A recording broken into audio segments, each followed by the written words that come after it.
햇빛 이게 나오나? 안 나오나? 헤비링 룰도 집에 있거든요? 네.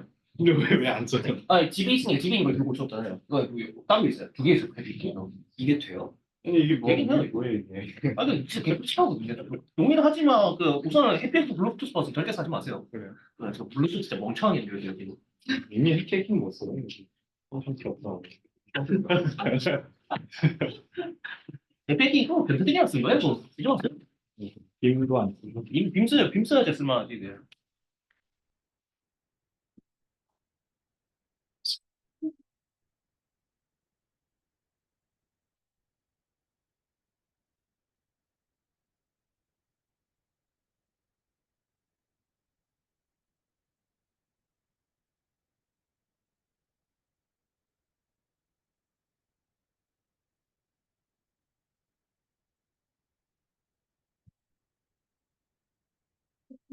네. 뭐가 셀프 리워딩이랑 COT랑 휴먼 인스파이어드요? 거의 세 개. 저희 NLP 뒤로 순서 바꿀게요. 네. 그리고? 네? 묶어 있는 게 좋잖아요. LLP, 아. 미전, 부정기. 네, 순서를 발표 순서는 바꾸는 거예요. 저희 안에서. 어떻게 바꾼다고? 미전이 먼저 나가고요. 그 다음에 LLP요. 왜요? 그 LLP끼리 모이는 게 좋잖아요. 미전, 부정끼리 모이고.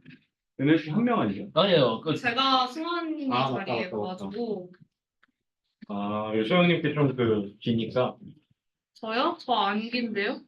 뭐 저 그냥 그거 아니에요? 15분인데요? 아니 근데 뭔가 컨텐츠가 좀 기술적이니까? 하나 기술이 없지. 홍보지. 홍보니까. 구글 홍보. 재미나의 홍보물. 그럼 제가 먼저요? 스테이블 캐스케이드? 네. 네. 그 다음에 누구예요? 정수영. 정소연. 아니요? Where is she? 오늘 온다고 그랬는데.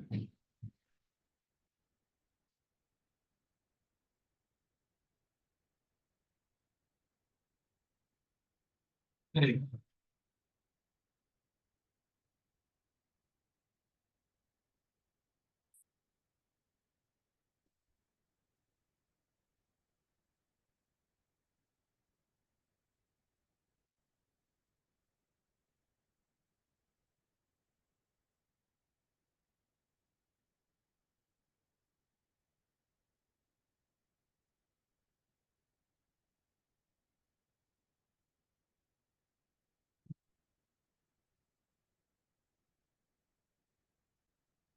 선생님 이거 다이제스트 네. 저희 이거 포맷 있잖아요. 네. 이걸로 그냥 그 템플릿화 해주시면 어떨까요? 템플릿화가 무슨 말일까요? 그러니까 PPT에서 네. 마스터해서 수정할 수 있어요. 아, 제가 애초에 새로운 슬라이드를 만들 때 그 포맷이 그대로 나오게 하면 훨씬 편할 것 같아요. 예. 다음에 그 3월부터 하면 될 거예요. 구글에서 시장을 구글에서 포맷에 슬라이드에 테마 수정이 있거든요. 슬라이드에 교수님 테마 나 얘기했는데? 거기서 하면 돼요. 근데 그냥 맨 앞에 있는 거 하면 여기 아까 네. 나도 아 맞. 오른쪽에 근데 나 있어요. 뒤 잘 못하고 앞에 가고 넘어가야 돼. 그 댓글을 그래서 저렇게 달아주면 좋아요. 네. 아니 없어. 저 레벨도 맞춘나요 혹시? 그건 모르겠는데? 저거 레벨도 맞춘나요? 어디? 그 다른 레벨이요? 나도 아니에요. 그렇게 하면 안 돼요. 그냥 다음에 만드실 때 하면 될 것 같아요. 아까 뭐 9번 해서 컨트롤 어색하잖아. 그치. 똑똑하다는 거지. 근데 그게 그렇게 하면은 그냥 다른 거 텍스트가 바뀌어서 다를걸요? 저 그냥 나중에 볼까요? 제가 발표구나. 이제 안에 깨진 거 아니에요? 지금 한참 깨진 거 아니에요? 아, 오케이. 내가 다른 거. 너무 청년만 돼서. 회사 사람이다. 네, 무조건. 이렇게 하겠어. 콜라는 해야지. 나 무작정 체크해와야 그거 하시죠. 되돌리기 하시죠, 우선은. 네트워크. 만났을 거야? 들어왔어? 모르겠는데 나 오늘 언니 개고잡고 개꿀써. 체험하고 들어온다는 거. 근데 모르겠는데. 됐어. 회원님 코치에도 앉아있고 그거 좋아하네. 이거 공부는 일다. 인프로 이제 인프로도 할 맞지도 않고 이거 프로도 이렇게 하면 좋을 듯한 게 아니 저번에 말한 거 근데 A만 잘해? 그럼 약간 진짜 비린데. 언니 왜 잘하니? 왜? 교수님 아, 안 이거를 쓰지. 언니 나도 처음 지나오고 그거 전에 올려주셨어. 아까 색상 아, 맞구나.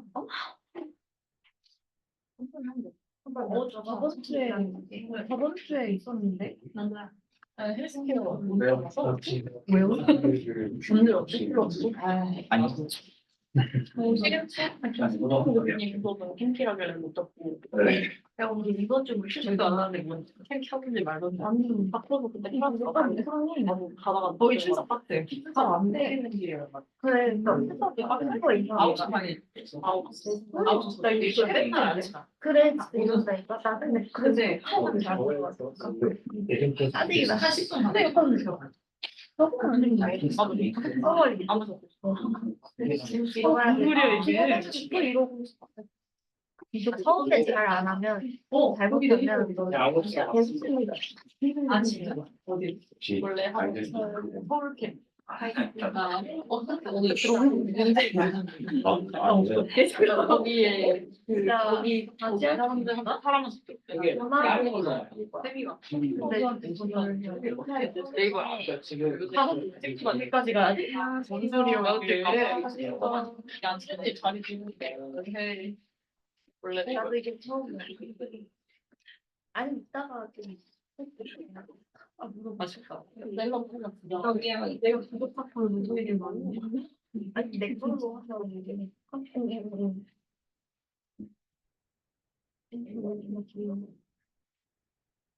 언니가 생각을 안 한다면 내가 전화를 하지 마.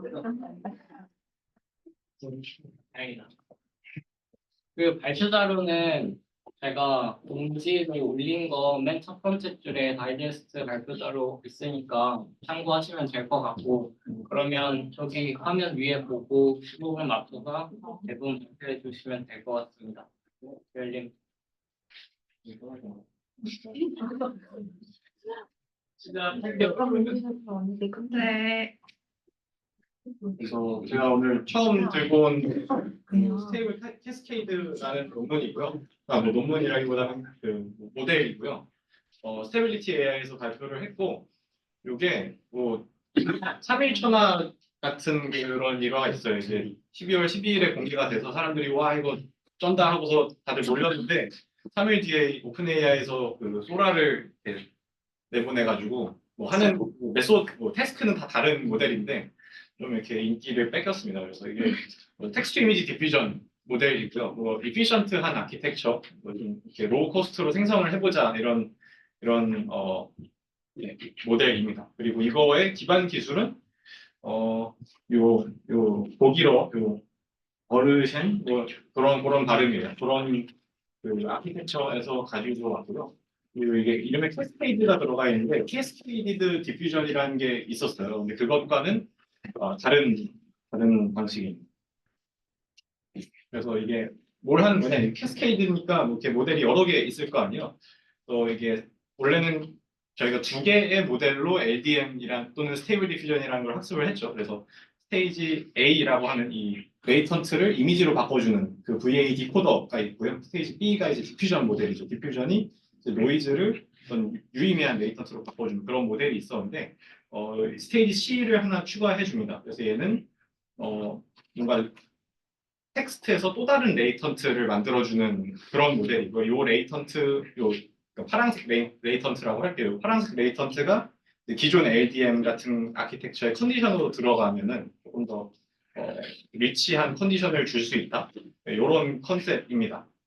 그래서 뭐 CBA 이렇게 써놨는데 제가 이게 인퍼런스 순서대로 보여드린 거고요. 그래서 인퍼런스 순서대로 다시 설명을 드리면은 텍스트 어떤 레이턴트, 이 레이턴트가 뭔지는 이제 뒤에 트레이닝 과정에서 에서 설명을 드릴 텐데, 텍스트 어떤 레이턴트 코드를 만들고요. 그리고 두 번째 모델은 텍스트와 레이턴트를 받아서 이제 좀 더 큰 레이턴트, 초록색 레이턴트를 만들고요. 그리고 마지막 스테이지에서는 그거를 이제 이미지로 디코딩하면서 이미지를 만들게 됩니다. 그래서 스테이지 B를 굉장히 작은 모델로 유지를 하고, 스테이지 C가 이제 요 파란색 레이턴트를 만드는 단계인데, 그게 이제 스페이셜 레졸루션이 되게 작을 거거든요. 그래서 요거는 파라미터를 많이 써도 좀 로우 코스트로 학습 및 인퍼런스를 할 수 있다라고 라는 게 얘네들 주장이고요. 그래서 뭐 SDXL에 비해서 훨씬 뭐 B와 C의 스테이지를 합쳐도 파라미터 개수가 적죠. 그래서 네, 그런 겁니다.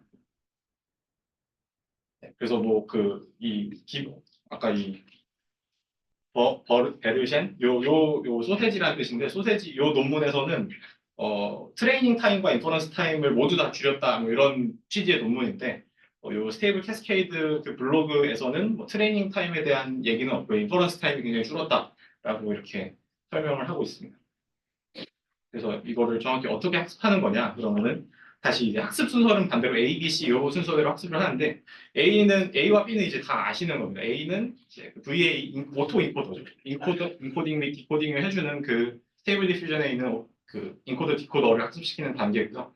스테이지 B는 이제 텍스트 이미지 디퓨전을 학습을 할 거예요. 레이턴트 스페이스 상에서. 근데 추가적인 컨디션이 하나가 더 들어갑니다. 여기 보시면은 세만틱 컴프레서라고 있잖아요. 그래서 요거 이미지를 어떤 인코더에 태워서 만든 컨디션을 텍스트와 함께 추가적으로 넣었을 때 얘가 그 해당 이미지를 만들 수 있도록 학습을 합니다.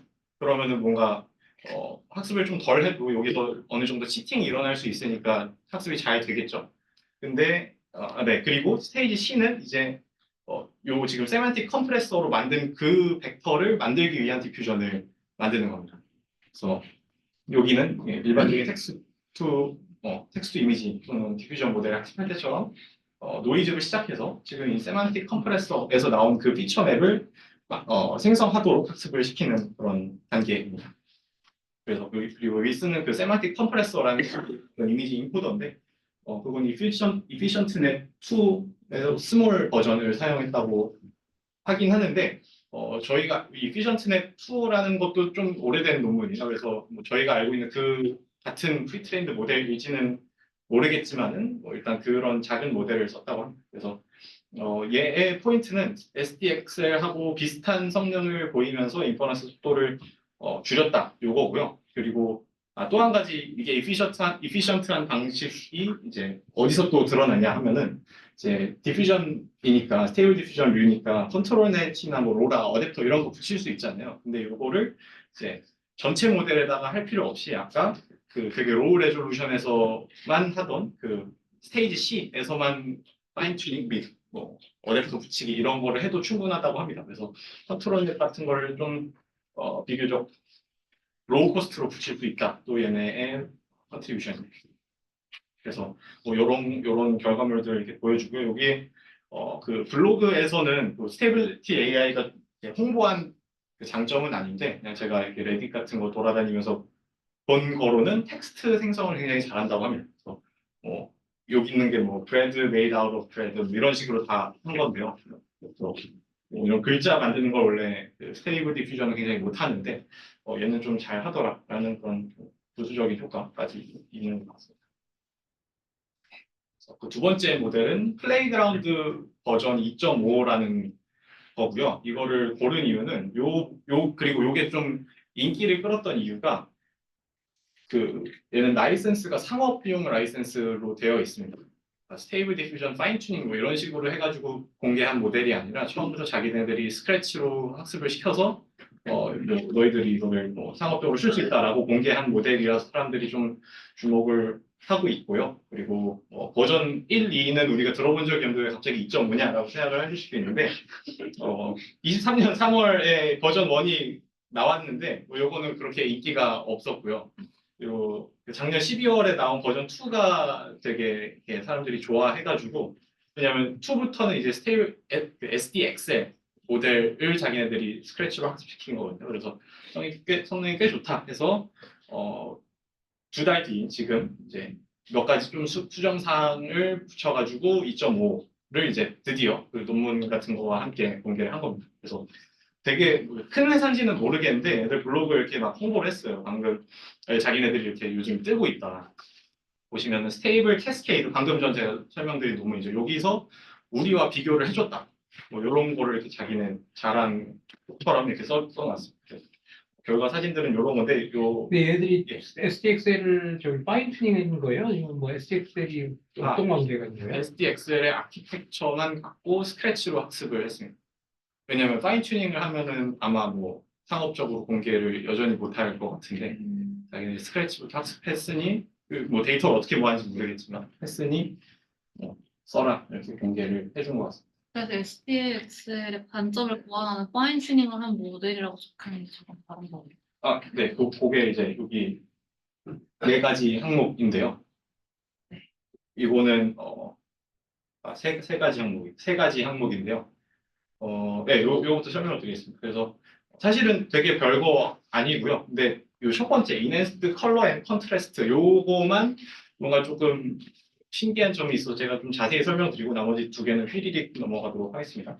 그래서 첫 번째, 여기 제일 제가 감명 깊게 또는 뭐 제가 여전히 좀 잘 알지 못하는 내용이 있는 것 같은데 디퓨전 모델 그리고 이거는 얘네만의 주장이 아니라 좀 어디선가 다들 이루어지고 있던 연구들을 얘들이 취합해서 쓴 겁니다. 그래서 디퓨전 모델들이 좀 흐리멍텅한 사진들을 만드는 거를 얘들이 발견을 했대요. 그래서 대표적인 예시가 이런 거거든요. 뭔가 밤 사진을 만들려고 그랬는데 뭐 밤치고는 약간 요건 화면이 좋아가지고 화면이 좋아가지고 지금 되게 사진이 예쁜데 각자 컴퓨터 화면으로 보시면 이거 좀 밝은 사진이에요. 밤인 거 치고는. 근데 왜 이럴까? 이거 좀 별로다 사진이. 그랬는데 또 다른 발견점으로 그냥 생 검정색 사진을 만들어라라고 했을 때 그것도 못 만든다는 걸 얘들이 발견을 했습니다. 뭐 얘네는 아니고 누군가가 발견했습니다. 그래서 그게 뭐 별 일이 아닐 수도 있는데 이게 배경을 새까맣게 해달라고 했을 때 못하는 경우가 많거든요. 여기 보시면은 개구리 뒤가 시꺼매야 되는데 자꾸 무슨 뭐 바를 그린다든지 뒤에 배경을 이렇게 그린다든지 이런 게 이제 내가 시킨 거와 다르다. 그래서 싫다. 그런 건데 요거의 이유가 제가 보기엔 좀 신기했는데 학습 때 사용한 이 노이즈 스케줄이 가장 T가 1000, 그러니까 노이즈가 가장 많아야 될 때 100% 노이즈가 아니에요. 그러니까 원래는 이미지에다가 어떤 숫자를 곱하고 노이즈를 붙이는데 그 숫자 곱하는 게 빵이 돼야 되거든요. 그래야지 이제 완전한 노이즈인데 빵이 되지 않더라. 그래서 과장을 하면은 요런 고양이 사진을 디노이징 하는 것까지만 학습을 한 겁니다. 그러니까 순수 노이즈를 디노이징 하는 건 얘들이 학습을 잘 안 해가지고 그럼 얘들이 이제 무슨 능력이 결여가 되냐? 그러면은 로우 프리퀀시 성분을 생성하는 거를 좀 어려워하게 된다라는 거예요. 왜냐하면 가장 이렇게 노이즈를 조금씩 점차적으로 뿌렸을 때 가장 마지막으로 사라지는 성분이 이런 로우 프리퀀시 그러니까 뭔가 이렇게 큰 형태 같은 거겠죠. 그런 거를 생성을 잘 못해가지고 이런 일들이 발생하는 거다라는 논문들이 이렇게 쭉 몇 개 있더라고요. 유명한 것들이. 저는 몰랐지만.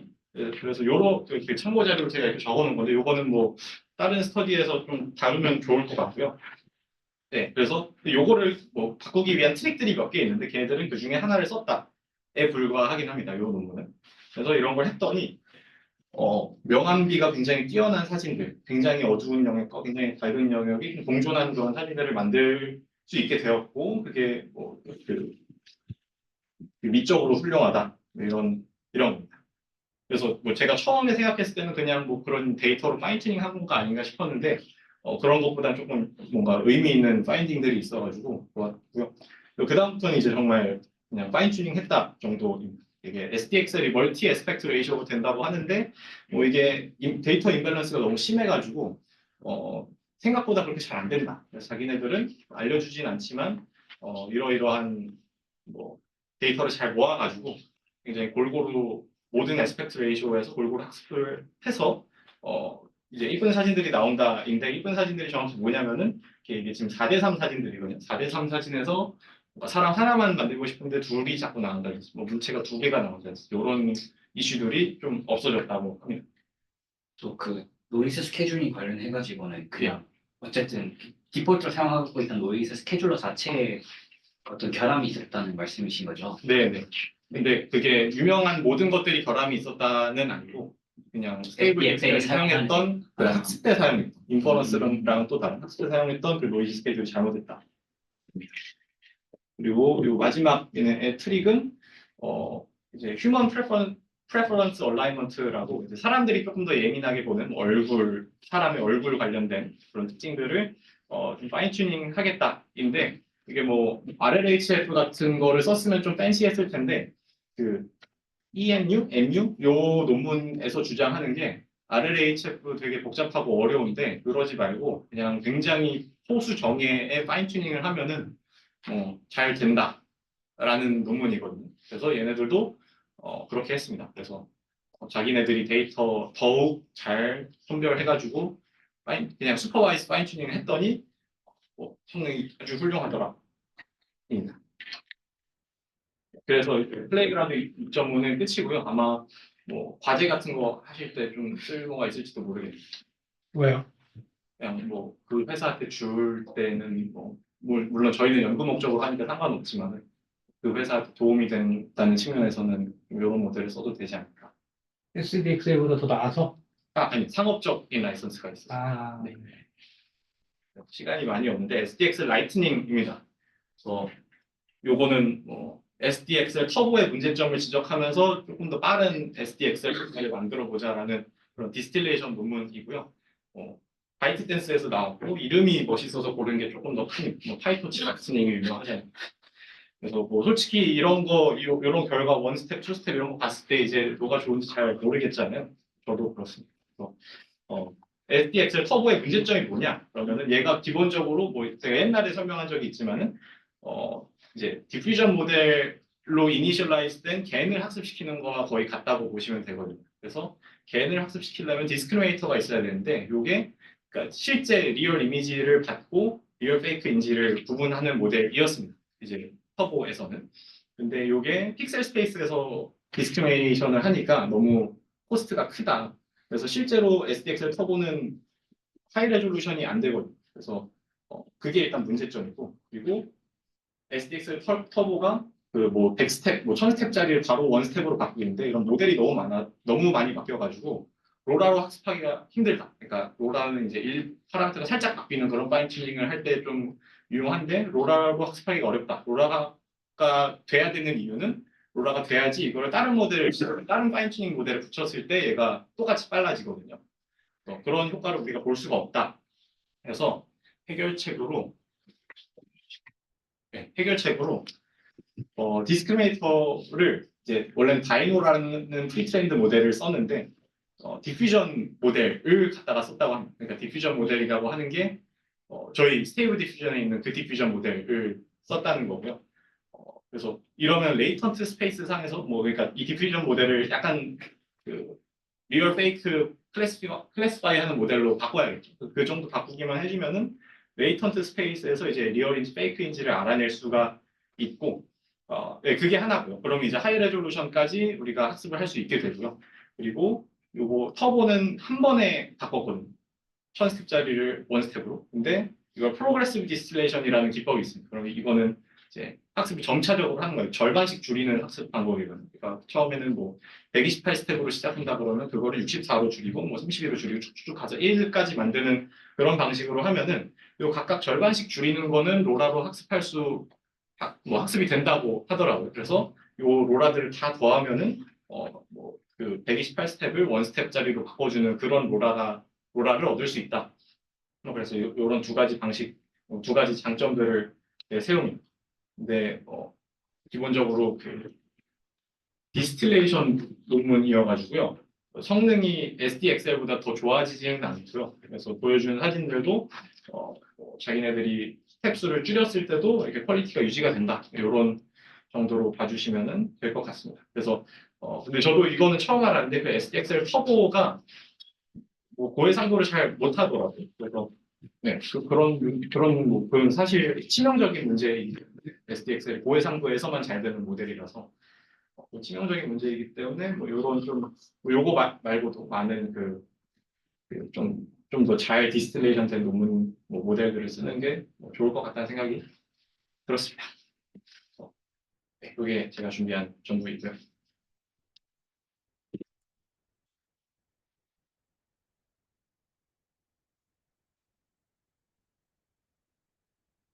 제가 준비한 첫 번째 논문은 멀티로라 컴포지션 for 이미지 제너레이션인데요.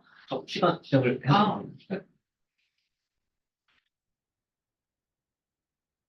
네, 제가 이제 로라는 이제 특정 엘리멘트에 특화를 해서 이제 생성하는 걸 잘하는데 이제 여러 개의 로라를 같이 사용해서 이제 각각의 엘리멘트에 집중을 해서 커스터마이제이션을 하는 경우가 되게 많이 증가를 하고 있습니다.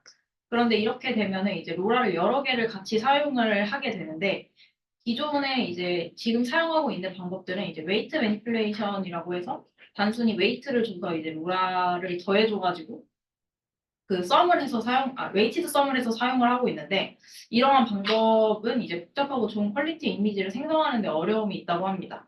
그래서 여러 개의 로라를 효율적으로 쓰기 위한 방법을 소개한 논문인데요. 그래서 아래의 결과를 비교한 거를 보시면 이제 여기서 이 옷과 캐릭터를 합성하고자 했을 때 기존에 이제 머지하는 방법을 로라 머지라고 했을 때 이 교복이나 디테일이 정확하게 유지되지 않는 것을 볼 수 있지만 이 제한된 방법으로 이제 생성을 했을 때는 캐릭터나 클로징이 모두 디테일이 잘 유지된 채로 생성이 된 것을 보실 수 있습니다.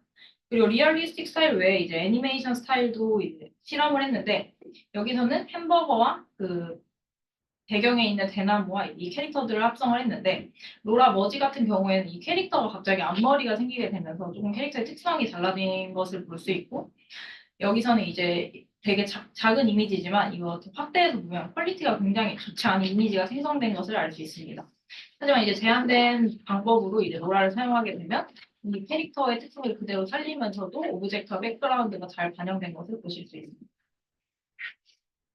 그래서 이 로라를 어떻게 여러 개를 활용했느냐 했을 때 기존의 방법들이 이제 로라에 웨이티드 썸을 해서 원래 베이스 모델에 웨이트를 더해주는 방식으로 진행이 되게 되는데 저는 이제 스위치랑 컴포짓이라는 두 가지 방법을 제안을 했습니다.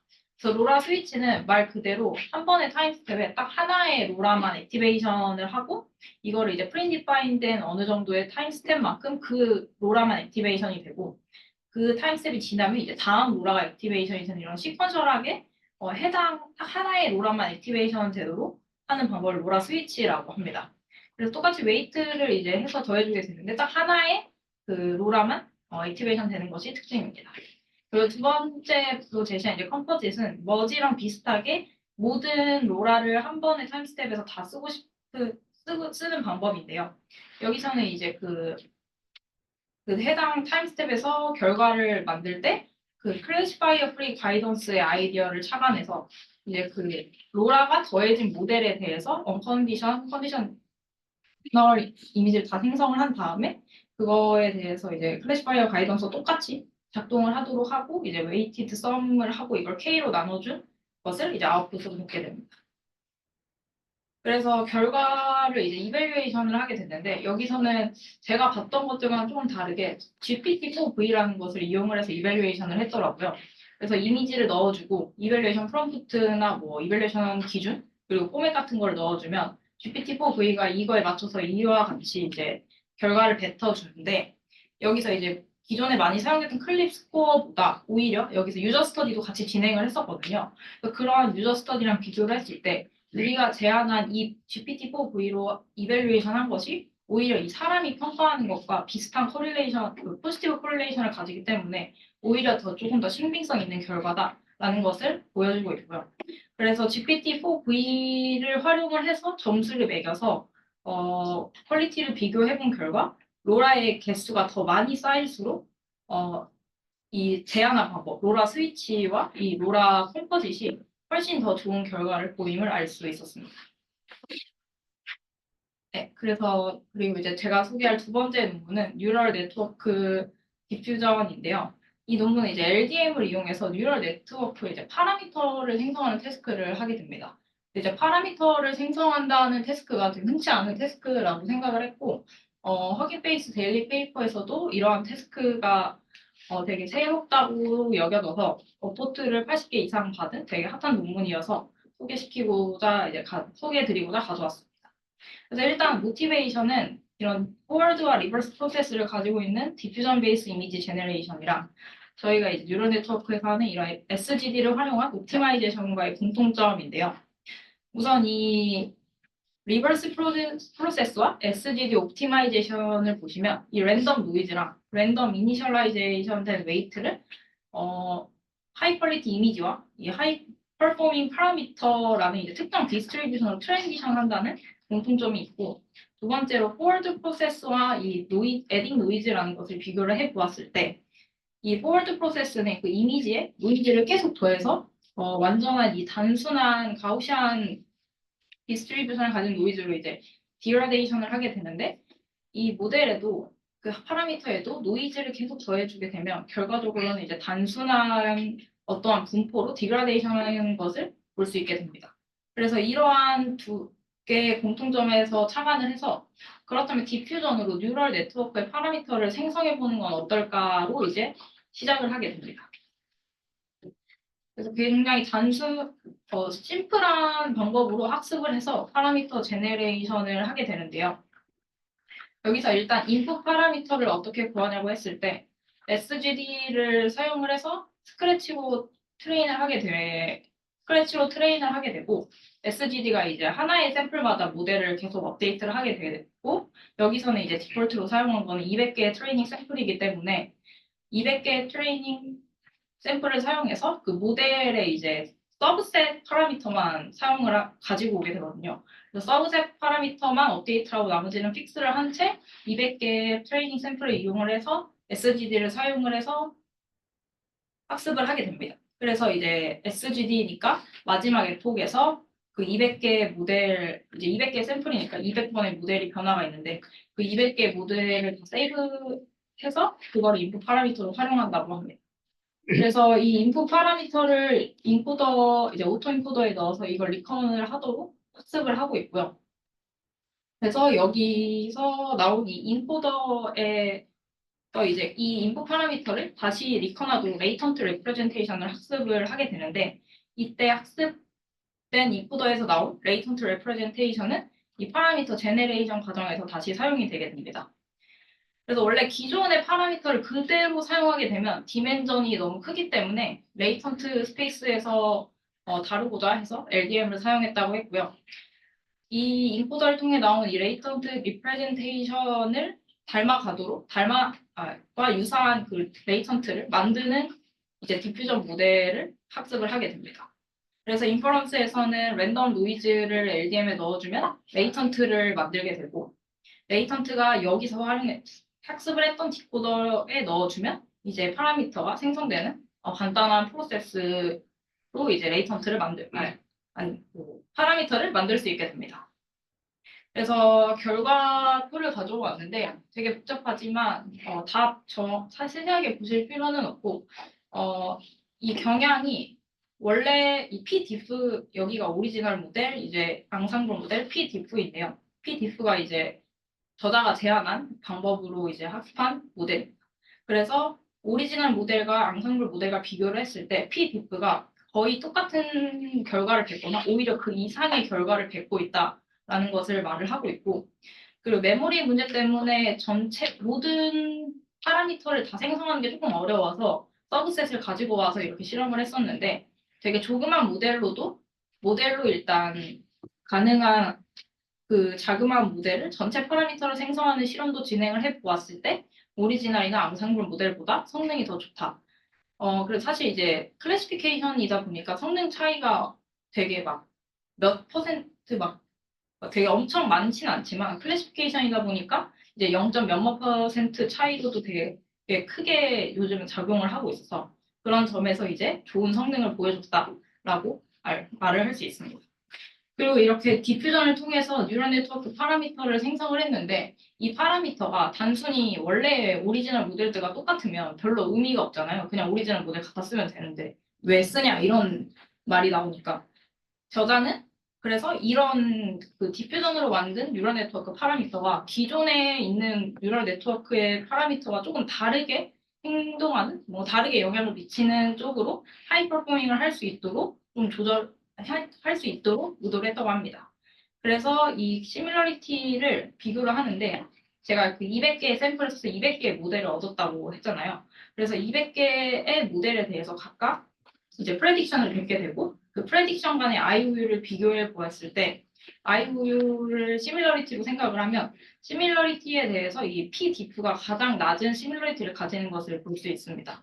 그래서 모델마다 굉장히 다른 그 프레딕션을 뵙고 있다. 그러니까 모델마다 조금 다른 파라미터를 가지고 있고 그리고 그 시밀러리티를 오리지널 모델을 기준으로 비교를 해 보았을 때 파인 튜닝 한 것이나 노이즈 에디드 한 모델은 그 기존 모델과 굉장히 유사한 결과, 그러니까 틀린 거랑 틀린 샘플이나 맞는 샘플이 똑같다는 거고, 그리고 그 어큐레이시의 범위도 굉장히 그 오리지널 모델 안에 유지를 하고 있는데, 이렇게 디퓨전으로 생성한 파라미터를 펑켓해서 사용한 이 모델을 활용했을 때는 그 이상의 성능을 보이기도 하고, 그 시밀러리티의 다양성이 굉장히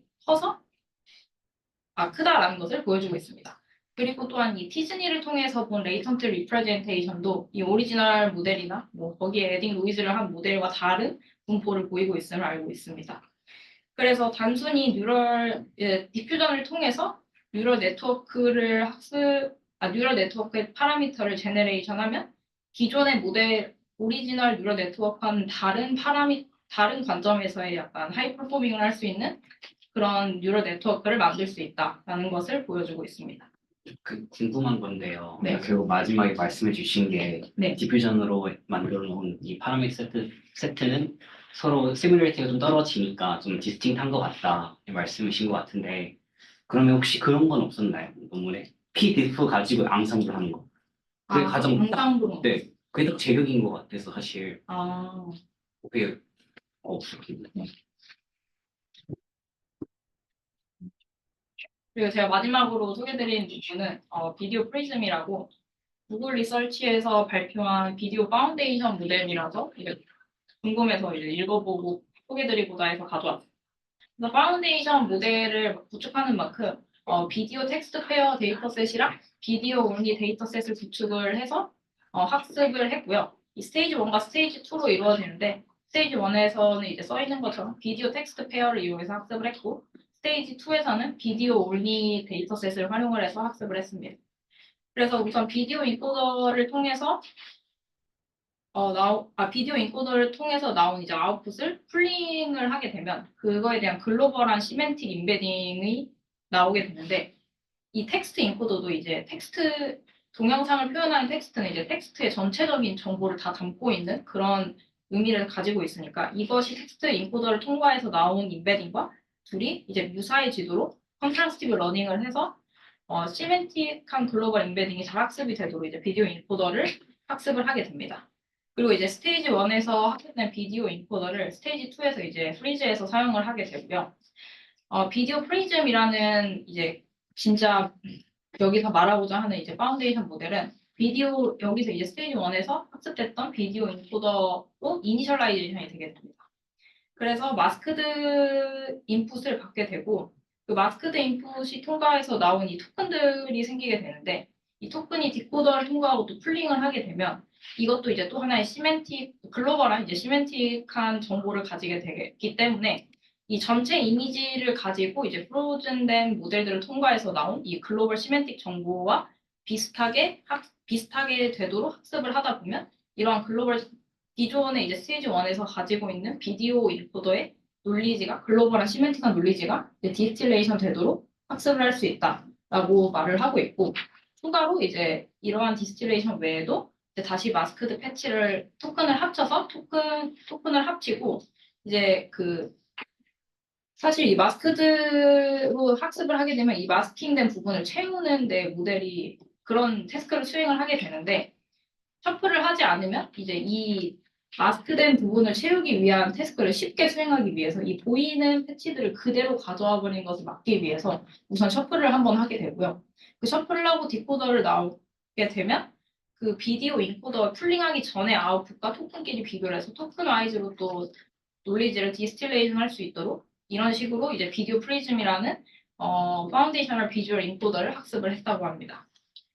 그래서 총 크게는 이제 네 가지 태스크로 되어 있는데 이 네 가지 태스크가 이제 뭐 모션과 어피어런스를 모두 잘 언더스탠 이해를 하고 있어야만 잘 수행할 수 있는 태스크들이고 또한 이 사이언스 CV4 사이언스라는 것에 대해서 실험을 한 이유는 위에서 이제 여러 태스크에 대해서 제너럴리티가 있을 뿐만 아니라 우리는 이제 다른 도메인 여러 도메인에 대해서도 제너럴리티가 있다라는 것을 보여주기 위해서 이렇게 다양한 태스크를 한꺼번에 수행을 할 수 있는 모델을 만들었다고 합니다.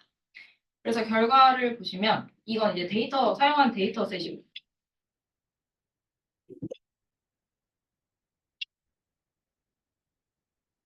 이게 마지막 장이라 사용한 데이터셋인데 한 30개 조금 넘는 벤치마크를 한 것으로 알고 있는데 여기서 그 30개 정도의 벤치마크에서 기존에 이제 그 데이터셋에서 보였던 가장 좋은 파운데이션 모델보다 훨씬 더 좋은 성능을 보여서 기존에 이제 이 파운데이션 모델들이 뭐 어피어런스만 잘하든지 모션을 이해하는 것만 잘하든지 이런 것만 좀 집중하는 단점이 있었는데 그 두 개를 다 잘 이해하고 있는 이제 비주얼 인코더를 만들었다를 실험의 결과로 보여주고 있습니다.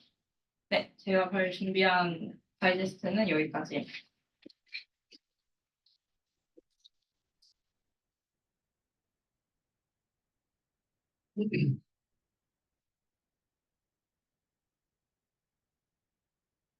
네, 그리고 그 다이제스트 같은 경우에는 저희가 허깅 페이스 데일리 페이퍼에서 3개 들고 왔고요. 각각 분야는 그 얼라이먼트 튜닝 하나, 프롬프트 엔지니어링 하나, 그리고 애플리케이션 하나 해가지고 다양한 분야 NLP 관련해서 좀 들고 오게 되었습니다.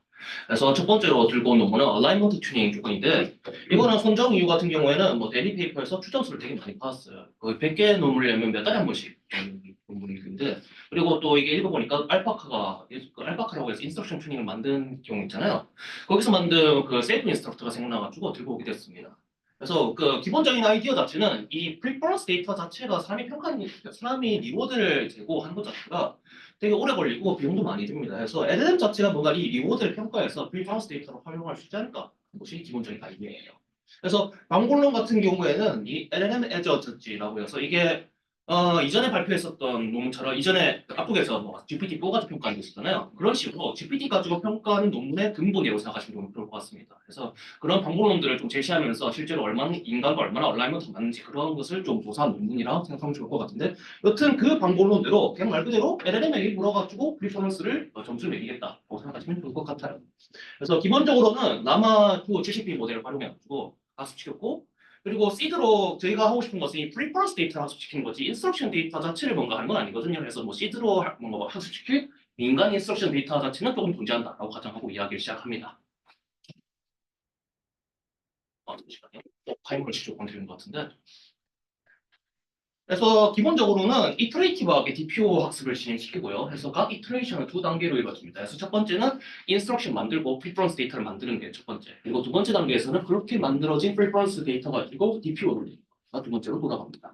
그래서 이 셀프 인스트럭트 크리에이션 같은 경우에는 우선 모델 T번 이터레이티브하게 돌아간다 했잖아요. 그리고 저희가 만들고 싶은 건 T번째 모델에서 T 플러스 1번째 모델을 만들고 싶은 거라서 T번째에서 seed 인스트럭션이 따로 가정했었죠. 그래서 그거 기반으로 푸시업 컴퓨터에서 GD를 새로 생성합니다. 우선은. 그래서 GD를 새로 만들고 그것이 모델에서 GD로 NG 답변을 생성하고 그리고 모델 그 MT 가지고 앞쪽에 나왔었던 이 프롬프트 있잖아요. 이게 그 실제 LLM 이 논문에서 사용한 에벌레이션 프롬프트인데 내용을 보시면 간단하게 잘 썼으면 1점 추가하고 또 어떻게 잘 됐으면 1점 추가해가지고 그냥 그런 점수에 대한 크리에이션을 적어놓고 밑에서는 유저에 대한 유저의 인스트럭션 넣고 레스폰스 넣고 그리고 실제로 마지막에 점수를 매겨라. 그러니까 0에서 5점까지 점수 매기로 해가지고 0에서 5점까지 숫자를 뱉는 그러한 프롬프트라고 생각하시면 좋을 것 같습니다.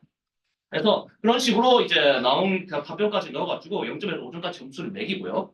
그리고 이렇게 모델 만들었으면 이제 이거 모델이나 데이터셋을 만들었으면 이거 기반으로 프리퍼런스 데이터셋을 만들 수 있고 DPO를 학습시켰다라고 기본적으로 하시면 좋을 것 같습니다. 그래서 우선은 기본적으로 당연히 이게 라이브 LLM부터 하면 당연히 학습이 잘 안 되고요. 맨 처음에 시드로 활용할 만한 모델, 그러니까 M1이 필요한데 우선은 instruction fine tuning 데이터라고 할까요? 그거는 우선 공개되어 있는 오픈 어시스턴트 데이터를 활용하였습니다. 그래서 네. 그래서 이 안에 보시면 그냥 채팅 데이터가 있고, 질의가 있고, 답변이 있고, 그리고 그 답변이 여러 개 있어가지고 그 답변마다 점수가 매겨져 있는 그런 공개된 데이터셋이 있고요. 이거 가지고 이 인스트럭션 데이터셋하고 기본적으로 모델 자체가 이러한 에발루에이션 자체를 좀 할 수 있어야 되기 때문에 저희가 하고 싶은 것은 이것도 실제로 학습되고 있는 모델 가지고 LLM 저치를 돌리는 것이 목표이기 때문에 이거에 대한 또 어느 정도 이러한 것도 저희가 답변이 여러 개 있잖아요. 그래서 답변 넣고 점수 넣고 하게 된다면 파이튜닝을 할 수가 있어요. 그래서 그런 식으로 해가지고 우선은 라이브 LLM에서 베이스가 N0가 라이브가 파인튜닝 안 돼 있는 LLM에서 이제 IFT 그러니까 인스트럭션 파인튜닝 된 거나 에볼레이션 파인튜닝 해가지고 이걸로 우선 한번 국고의 모델을 그리고 그거 기반으로 이제 모델을 LLM 저지하고 돌리고 네, 그거 기반으로 모델의 프롬프트를 생성하고 새로 그리고 그것도 프롬프트 기반 질의 기반으로 또 답변 생성하고 그걸로 자기 자신이 만든 그 답변에 대해서 다시 평가하고 해가지고 그런 식으로 프리퍼런스 데이터를 만듭니다. 그래서 그런 것을 한 번 돌리고 두 번 돌리고 해가지고 여러 번 돌려가지고 총 M3라는 모델을 만들었다고 생각하시면 좋을 것 같아요. 그래서 학습은 그냥 DPO를 사용할 다이렉트 프리퍼런스 옵티미제이션 저거 학습시켰고요. 해본 결과 이게 이터레이션의 증가함에 따라 이게 모델의 선호도뿐만 아니고 리워드의 정확도도 개선되는 것을 확인할 수 있었다라고 얘기를 합니다.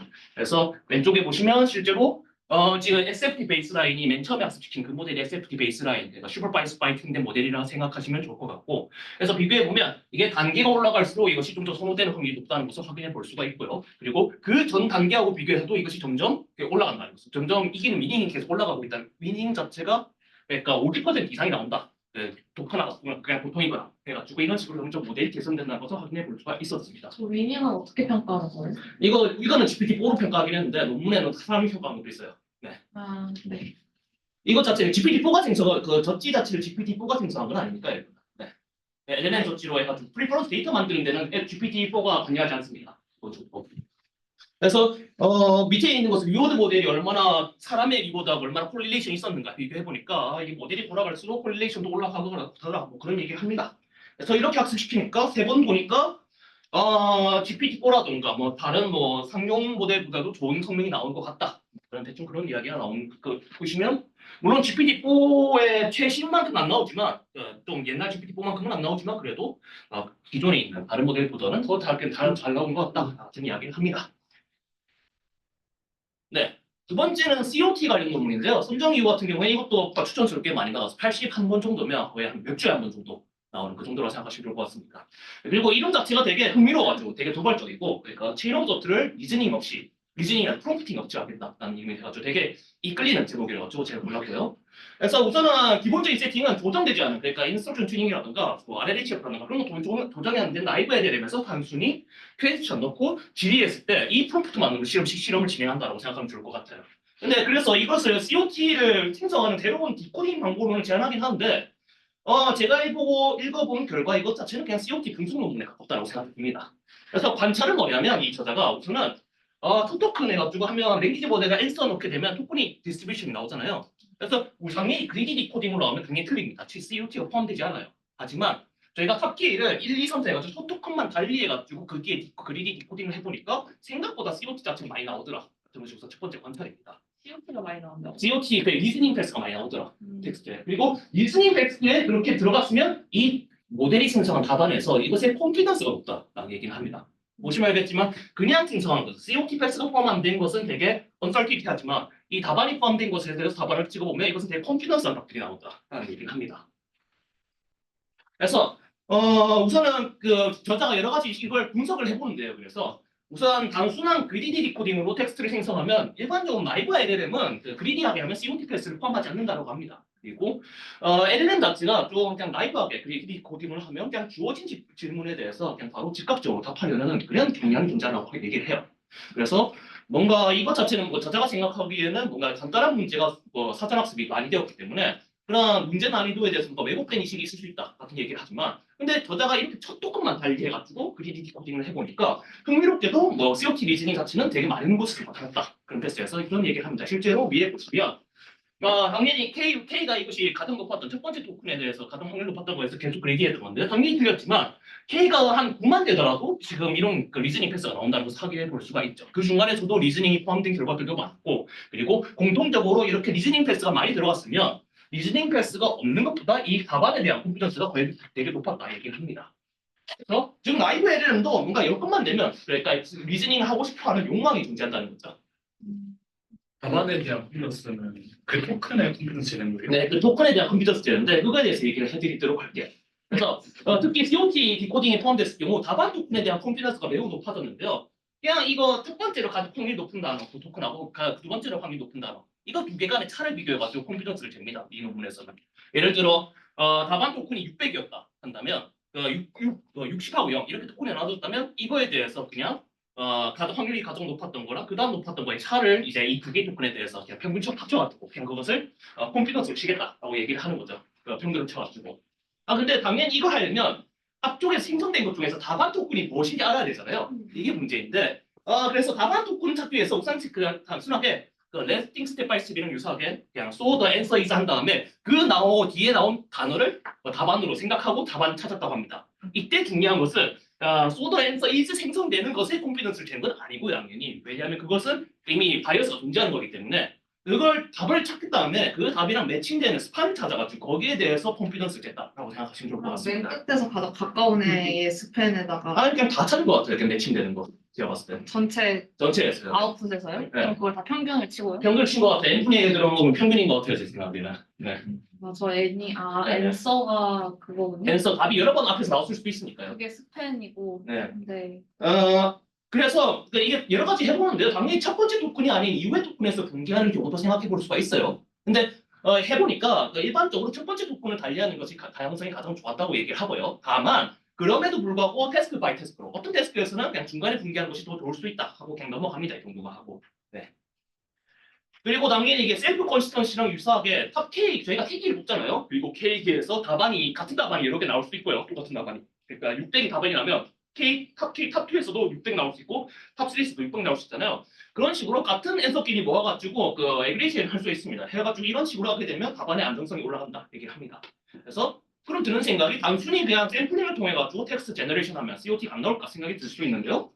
해보니까 이게 그냥 샘플링 그냥 다양성이 중요한 거 아닌가 그런 생각이 들 수도 있잖아요. 그냥 그러지 말고 왜 그리디 디코딩이 아니라 그냥 샘플링에서 나온 결과랑 유사한 거 아니냐 할 수 있는데 해보니까 그냥 샘플링한 거 앞에서 제안한 COT 디코딩보다 이게 COT가 나올 확률이 30% 정도 더 적다라고 하고요.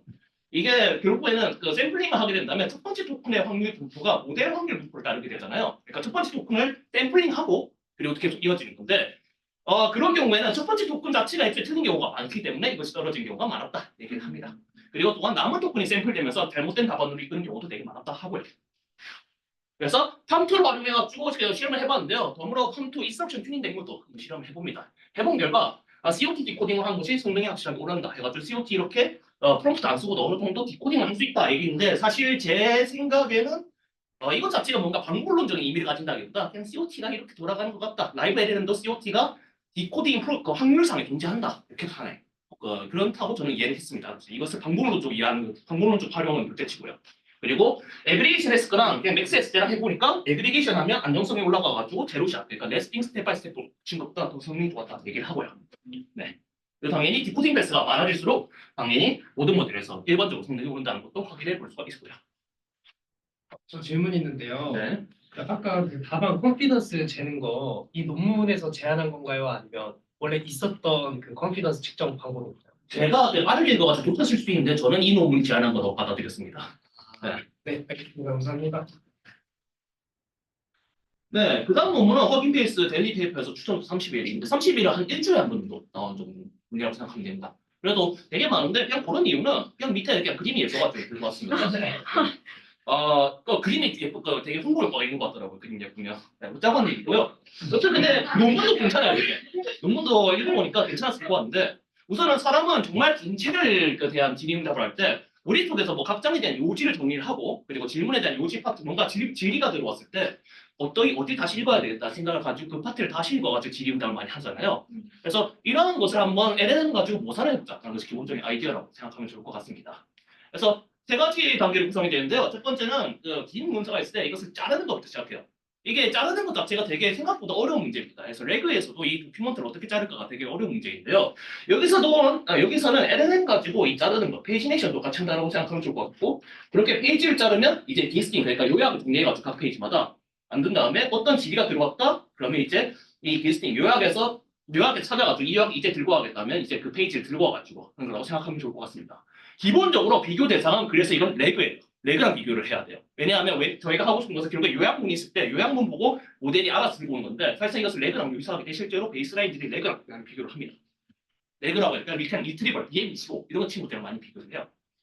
그래서 실제로 프롬프트를 보면 첫 번째 에피소드 그 페이지네이션 같은 경우에는 간단해요. 결국에는 이게 긴 텍스트에서 모델이 언제쯤 자기 자신 잘라야 될까를 인식하는 거잖아요. 그래서 우선 패러그래프마다 숫자를 넣고요. 패러그래프 넣고 숫자 1, 패러그래프 넣고 숫자 2 이런 식으로 패러그래프 쭉 넣고 그냥 숫자를 다 넣어줘요. 패러그래프 단위로. 한 다음에 모델에게 너가 여기서 이제 적당하게 잘라야 된다면 어디 잘라야 될까 하고 물어보는 거예요. 숫자로 답하래요. 그래가지고 3이라고 하면 그 앞에서 0부터 3까지를 하나의 페이지로 취급하는 겁니다. 네. 그리고 그 다음에는 페이지를 잘랐으면 이제 메모리 디스팅 해가지고 요약을 작성하는데요. 그냥 보시면 알겠지만 페이지를 텍스트 넣어가지고 요약하는 그런 프롬프트를 넣었습니다. 그래서 지금 앞에서는 우선 이렇게 해서 페이지까지 잘랐고 그 다음에 페이지 요약까지 넣는 거예요. 그리고 이제 룩업 하는 걸 이제 프롬프트를 두 개를 제안하는데요. 첫 번째가 그냥 패러럴하게 하는 거, 두 번째가 스콘셜하게 하는 건데 우선 기본적으로는 질의가 들어왔을 때 관련된 페이지를 요약을 보고 그냥 페이지를 바꿔낸다고 생각하시면 좋을 것 같습니다. 그래서 되게 뭔가 많은데요. 간단하게 해줬다면 여기 디스트 메모리라고 있죠. 여기 각 페이지 요약이 있고 이때 퀘스천 있고 그리고 생성해야 되는 것은 이렇게 리스트. 그러니까 나는 2, 3, 5, 7 이런 걸 뽑아야 된다. 그러니까 그런 식으로 주는 겁니다. 그래서 그런 프롬프트를 주는 거 하나. 그리고 다른 프롬프트 같은 경우에는 네가 텍스트를 주고 그리고 이때까지 읽었던 그 페이지를 준 다음에 그 다음으로 무슨 페이지를 읽어야 될까 하는 이런 시퀀셜하게 물어보는 것도 해봤다고 합니다. 근데 우선 기본적으로 두 개의 프롬프트 모두 다 룩업을 하는 용도이지 답을 내뱉는 용도는 아니고요. 페이지를 찾는 그러한 용도로 사용했다고 생각하시면 좋을 것 같아요. 거의 끝나가 그래서 이런 식으로 찾아가지고 실험을 해보니까 레그 비교 대상이 레그가 있고요. BM25라든가 제미나이의 이거 구글 딥마인드에서 나왔거든요. 그래서 제미나이 그 API 인베딩. 그래서 이 경우 같은 경우에는 레그가 제가 페이지 짜는 것이 좀 애매하다고 얘기했었잖아요. 우선은 페이지네이션은 저희가 앞서 나왔던 저희가 제안한 방법까지 그대로 하고 그냥 말 그대로 리트리벌 실력만 봤다라고 생각하면 좋을 것 같습니다. 그리고 두 번째 같은 경우에는 플로우 콘텐츠, 그냥 콘텐츠 다 주는 경우. 이거 같은 경우에는 이 데이터셋 자체가 사실 제미나이 전체에 들어가기 때문에 그 도큐먼트 자체가 정확히는 팜2 모델 다 들어가기 때문에 여기 넣어가지고 질의응답 한 경우 세 번째가 이제 디스트 메모리 해가지고 그냥 요약본 가지고 다 질의응답 한 경우 이렇게 비교해본 결과 우선 첫 번째로 확실하게 일반 도큐먼트보다 우리가 도큐먼트 디스트 그러니까 요약을 제가 작성한 것이 지금 보시는 분포단지가 되게 작아졌다 이것을 확인해 볼 수 있어가지고 실제로 요약은 됐다라고 뭔가 요약은 됐다라고 확인해 볼 수가 있고 그리고 그렇게 해가지고 비교를 해보면 지금 우리가 들고 온 이 86%가 지금 거의 풀로 콘텐츠 다 넣은 경우보다 더 좋고 지금 보시면 그리고 레그 기반들보다도 성능이 더 좋았다 뭐 그런 얘기를 합니다. 그리고 컴프레션도 얘기를 하는데 당연히 저희가 탑4까지 들고 오게 된다면 탑4에 대한 뭔가 도큐먼트를 다 놓고 나서 마지막에 퀘스천 앤서 이렇게 되잖아요. 이거 같은 경우에는 룩업 원페이지가 룩업 이게 정해져 있잖아요. 애초에 위에 프롬프트 보면 위에 프롬프트에서 룩업으로 들고 오는 게 애초에 꼭 5페이지 들고 오라는 게 아니고 필요한 페이지 한 페이지에서 5페이지 사이를 알아서 들고 오라 이런 식으로 하기 때문에 그래서 그 결과 이런 식으로 그냥 애초에 우리가 5페이지 들고 오라고 하더라도 5페이지 들고 온 게 아니기 때문에 되게 경울수의 페이지만 들고 오고도 되게 효율적으로 할 수 있었다 뭐 그런 얘기를 하고 진행합니다. 네. 그 외에도 이거 말고도 되게 다양한 실험을 하는데 한번 관심 있으신 분들은 확인해 보시면 좋을 것 같습니다.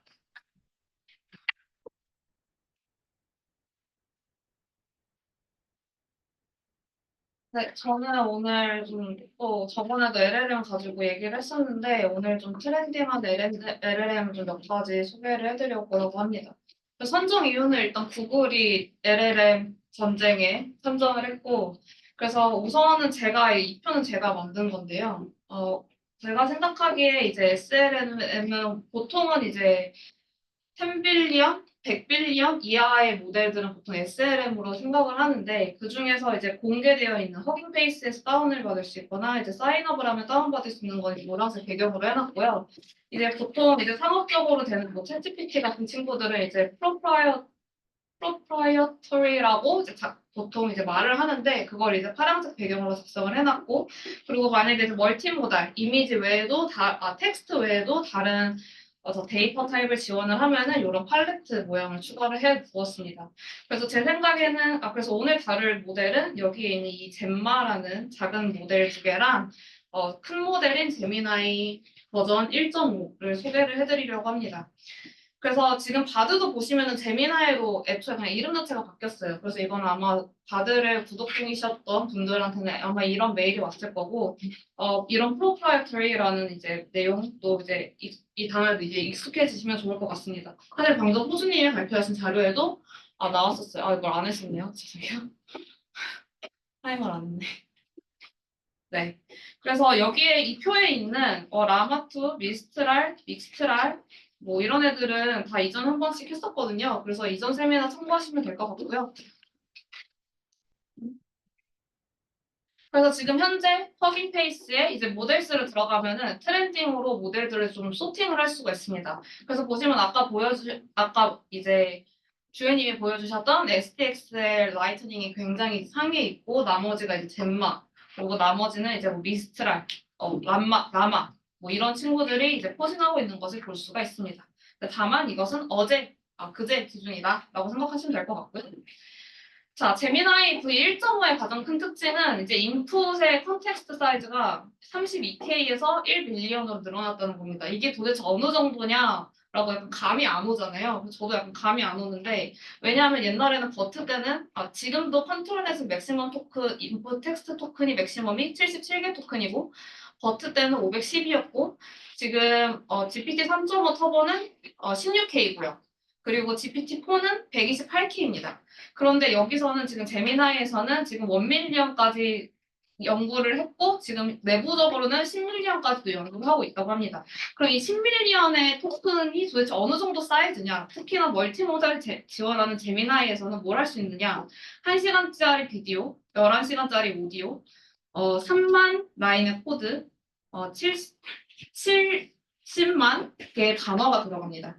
그래서 이게 얼마나 큰 거냐 하냐면 일단 제미나이 버전 1 같은 경우는 인풋의 최대 토큰이 32,000개였는데요. 이거의 31배라고 볼 수가 있고요. 우선 현재 서비스는 128K까지 지원을 하고 있습니다. 이 숫자가 이제 지금 챗GPT 4랑 동일하고요. 일부 개발자 기업에게만 일단 1밀리언 토큰 사용권을 해서 저희가 사용할 수는 없습니다. 하지만 공개가 되어 있고 영상도 있기 때문에 그걸 오늘 좀 같이 공유를 해보고 따라가 보면 좋을 것 같습니다. 그럼 자, 일단 1밀리언의 컨텍스트 랭스로 할 수 있는 것은 무엇이냐? 일단 텍스트 도메인만 한번 생각을 해볼게요.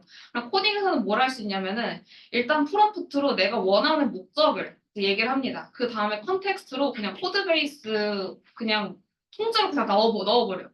그러면은 모델 아웃풋으로 코딩이 나옵니다. 그렇게 할 수 있고요. 번역은 어떻게 할 수 있냐면은 컨텍스트로 얘네가 이제 실험한 언어는 칼라망이라는 전 세계 200명 이하의 사람들이 사용하는 언어입니다. 그래서 이 언어에 대해서 이제 문법책이 있고 사전이 있겠죠? 그럼 그걸 통째로 프롬프트에 넣어요. 그걸 통째로 넣고 통째로 넣어도 250K예요. 그러면은 그 다음에 내가 영어 문장으로 내가 지금 준 레퍼런스 매테리얼을 가지고 영어 문장을 칼라망으로 바꿔줘 라고 했을 때 요 문장을 이렇게 바꿔준다. 근데 요거는 이제 어느 정도의 정확도를 가지느냐? 이 동일한 스크립트를 사람에게 줬을 때 그 사람이 번역한 것과 굉장히 유사하다고 얘기를 합니다. 뭐 정확한 블루스코어나 이런 거는 논문에 없었습니다. 칼럼망이 언어 이름이요? 네. 코리안처럼 네 그런 겁니다. 그리고 이미지랑 텍스트가 같이 합쳐지면 무엇을 할 수 있느냐? 일단 컨텍스트로 소설책 하나를 넣을 수 있습니다.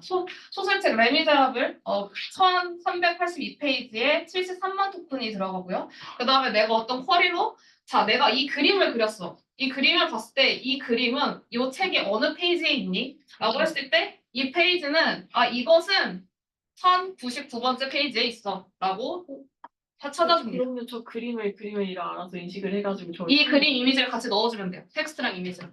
대박이다. 그리고 이게 이제 이미지랑 텍스트가 더해졌을 때고 그 다음이 이제 좀 기가 막히는데 전 이게 진짜 기가 막혔어요. 비디오랑 이미지 텍스트가 한 번에 들어갈 수가 있어요. 그럼 컨텍스트로 45분짜리 영화가 하나 들어갑니다. 이게 토큰으로 변환하면 4,000개 토큰인데 이거 토큰 계산 어떻게 하는지 잘 모르겠어요. 뭐 하루 누군가 해보겠죠? 그리고 영화를 넣고 유저 프롬프트로 그냥 텍스트로 질문을 넣어요. 자, 여기서 어떤 거를 찾아줘.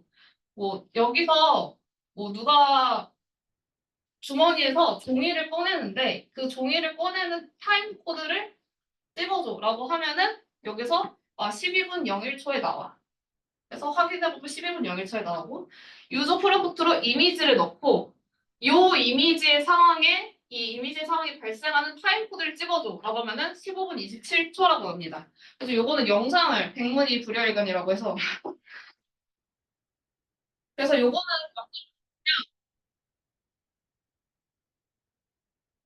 일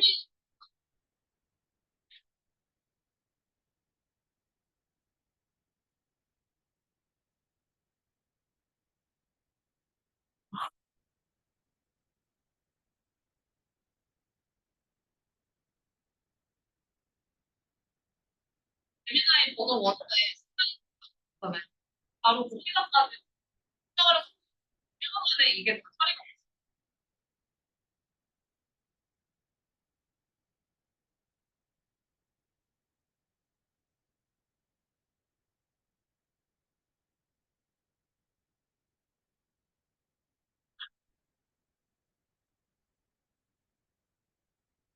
없죠.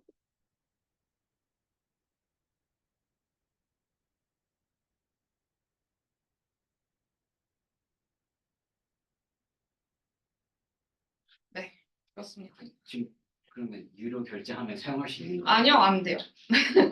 그거를 이제 말씀을 드릴 건데 지금 무료밖에 안 풀렸고요. 사실 저희가 채찌피 그냥 지금 좀 시간이 좀 여유로울 것 같아서 말씀을 드리면은 사실 GPT-4도 3월에 공개는 됐는데 아무도 쓰지 못했고 이제 11월에 모두가 쓸 수 있게 됐습니다. 터보를. 그래서 제 생각에는 뭔가 이런 식으로 좀 텀을 두고 앞으로 유료화가 되지 않을까 싶어요. 그래서 지금은 무료로 쓸 수 있고 맥스 쿼리가 정해져 있어서 돌릴 수는 있습니다. 근데 128K 토큰이다. 맥시멈. 이거 생각하시면 될 것 같아요. 그래서 곧 올 것 같습니다. 그러니까 아키텍처는 스팔스 MO에 있었다고 말을 하고요. 사실 이게 논문에서 모델 아키텍처에 관한 설명의 전부입니다. 그러니까 뭐가 없어요. 그냥 뭐 비디오랑 책이랑 전부 다 4K에서 1밀리언의 토큰 렌스를 어떻게 잘 섞어가지고 했고, 다양한 멀티모델 데이터셋과 인스트럭션에 대해서 프리트레이닝을 했고, 이제 프리퍼런스 데이터에 대해서 파인 튜닝을 했다. 그럼 정량 평가를 어떻게 할 수 있느냐? 제미나이 V 1.0과 비교를 합니다. 근데 그게 그냥 V 1.0이랑 비교를 하는 게 아니고 V 1.0에서 가장 큰 모델이 울트라였는데요. 이 울트라랑 비교를 합니다. 근데 울트라보다 모델이 훨씬 작음에도 불구하고 유사한 성능을 가지고 있다라고 해서 이 오른쪽 표에서 보여주고 있고요. 그리고 요것 같은 경우에는 뭐냐면은 이제 긴 컨텍스트가 저희가 우리가 어떤 토큰을 생성할 거예요. 근데 내가 만약에 앞에 본 게 아무것도 없어요. 그냥 처음이에요. 그러면은 이 토큰을 다음 토큰에서 나올 수 있는 게 굉장히 많죠. 그러면 네거티브 로그라이크의 소재가 굉장히 클 겁니다. 그래서 전체적으로 토큰의 길이가 내가 지금 생성하는 타임 스텝이 점점 뒤로 갈수록 낮아지는데 이제 제미나이 1.0 프로 기준에서는 이 32K가 넘어가는 순간 튀어요. 즉 까먹고 잘 이해를 못한다는 거죠. 근데 제미나이 1.5 프로에서는 이게 지속적으로 줄어들더라 라는 거를 볼 수가 있습니다. 그래서 긴 컨텍스트를 잘 소화한다. 그래서 10밀리언 토큰까지 우리가 실험을 해봤는데 꽤 잘하더라 라고 이제 실험을 보여주고 있고요. 그리고 이제 정량 평가로 GPT-4랑 비교를 하는데 여기서 이제 니들 이너 헤이스텍 태스크라는 게 있습니다.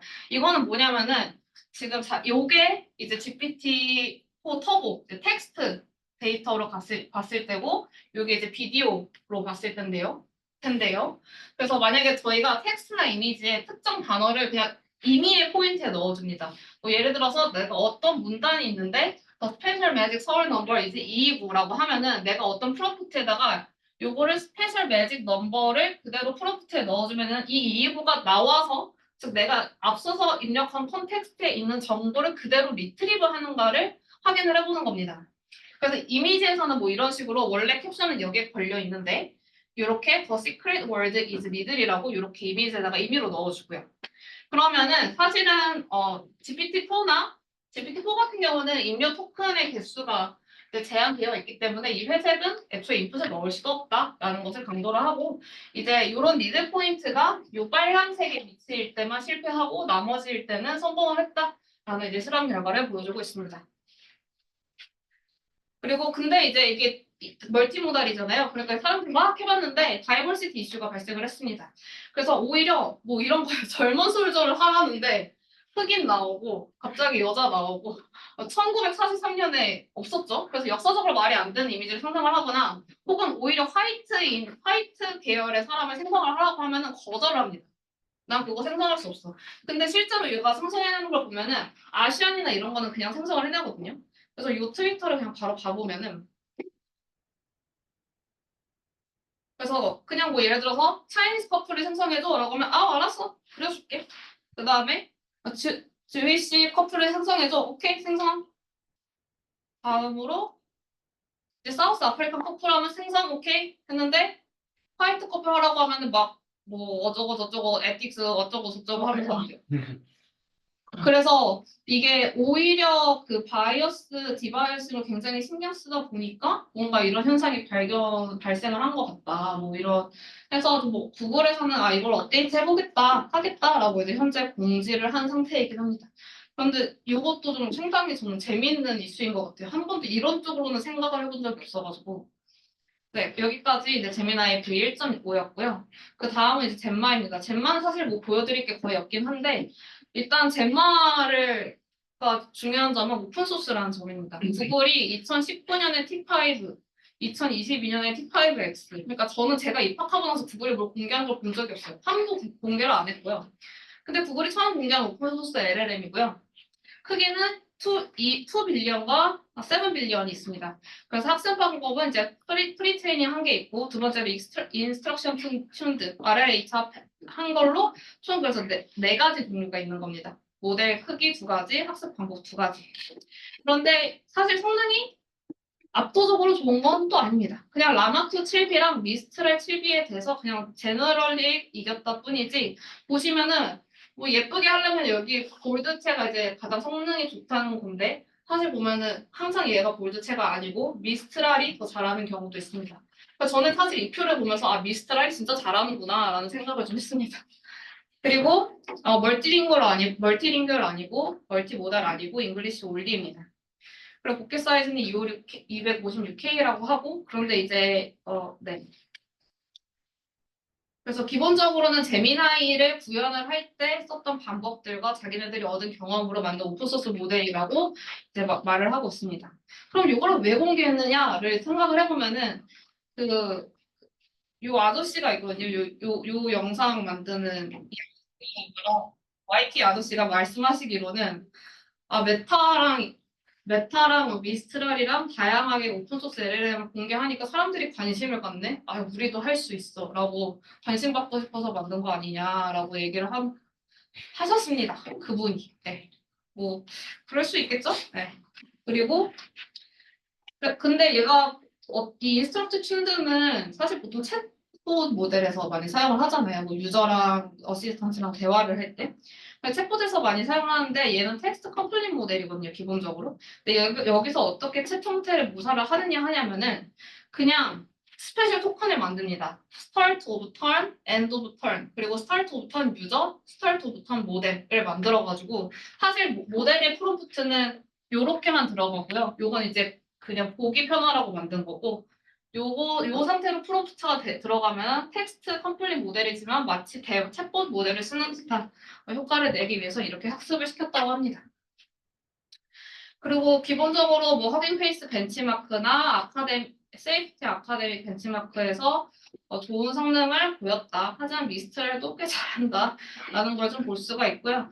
그리고 여기서 보시면은 뭐 리얼 톡시티나 크로스 에스페어, 트러스트 QA 같은 톡시제 뭐 이런 애들이 이제 보통 대표적인 이제 아카데믹에서 말하는 이제 LLM에서 헤이트풀 스피치나 좀 위험한 말을 하는 거를 이제 평가하는 데이터셋인데 요거에 대해서 굉장히 실험을 디테일하게 해왔고 그리고 요것들 보시면은 지금 헬로스웨브, ML밸류, 트러스트 QA, GMS 8K에서 되게 다양한 종류의 벤치마크들이 있는데 요것에 대해서 사실 얘 헬로스웨브는 약간 비슷하죠? 비슷하고 다른 것도 좀 비슷하긴 한데 그래도 우리가 뭐 GSM8K에서는 미스트랄보다는 잘했다. 근데 제 개인적인 의견으로는 요 가운데 믹스트랄이 있었으면 어땠을까? 믹스트랄은 13B여서 페어한 비교는 아닐 것 같습니다. 네, 그래서 여기까지가 제가 준비한 내용이고요. 그래서 좀 약간 이런 세태를 보면서 느낀 게 이제 랭첸을 써야겠다라는 결론을 내렸습니다. 그래서 랭첸은 옛날에 이제 조호준 학생이 발표한 적이 있는데 이런 지금 사실은 구글 AI도 이제 제미나이 그리고 이제 오픈 AI도 오픈 AI 모듈을 따로 써야 돼요. 근데 그러면은 그 각각의 모델별로 코드를 다 따로 짜야 되는 엄청난 일이 발생을 합니다. 근데 그거를 한 번에 해줄 수 있도록 도와주는 거 생각을 네, 발표 마치도록 하겠습니다. 네.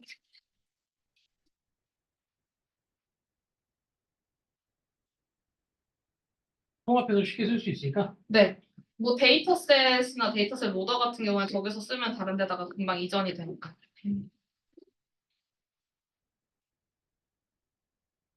시간이 없어가지고 쉬지는 않고 바로 하면 될 것 같아요. 혹시 교수님 발표 준비되셨나요? 네네. 네, 그러면 하나 공유할 수 있도록 시켜드렸고 이거 제 다른 계정으로 주실 수 있나요? 잠시만요. 이거 제가 할 수 있나? 네, 내가 이제 못해요. 네. 왜 절 보면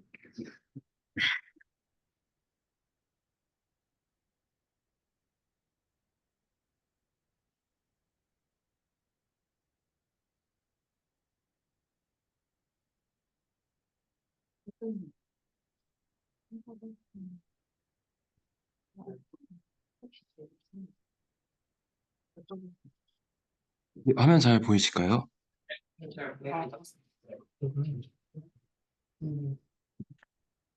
네, 안녕하세요. 저는 신규민이라고 하고요. 이제 폴티파이라는 이제 움직이는 3D 물체를 이제 디퓨전을 활용해서 생성하는 법에 대해서 소개를 드리려고 합니다.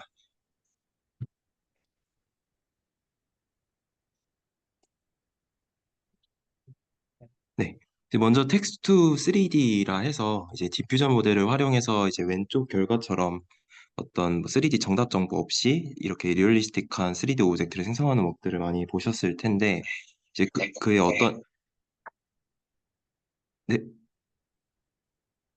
뭐라고 하셨나요? 네, 알겠습니다. 그냥 발표 맞습니다. 네. 그의 어떤 연장선으로서 이제 멈춰 있는 3D 물체가 아니라 이제 보시는 것처럼 움직이는 3D 물체를 이제 생성한 태스크를 이제 텍스트 4D라고 합니다.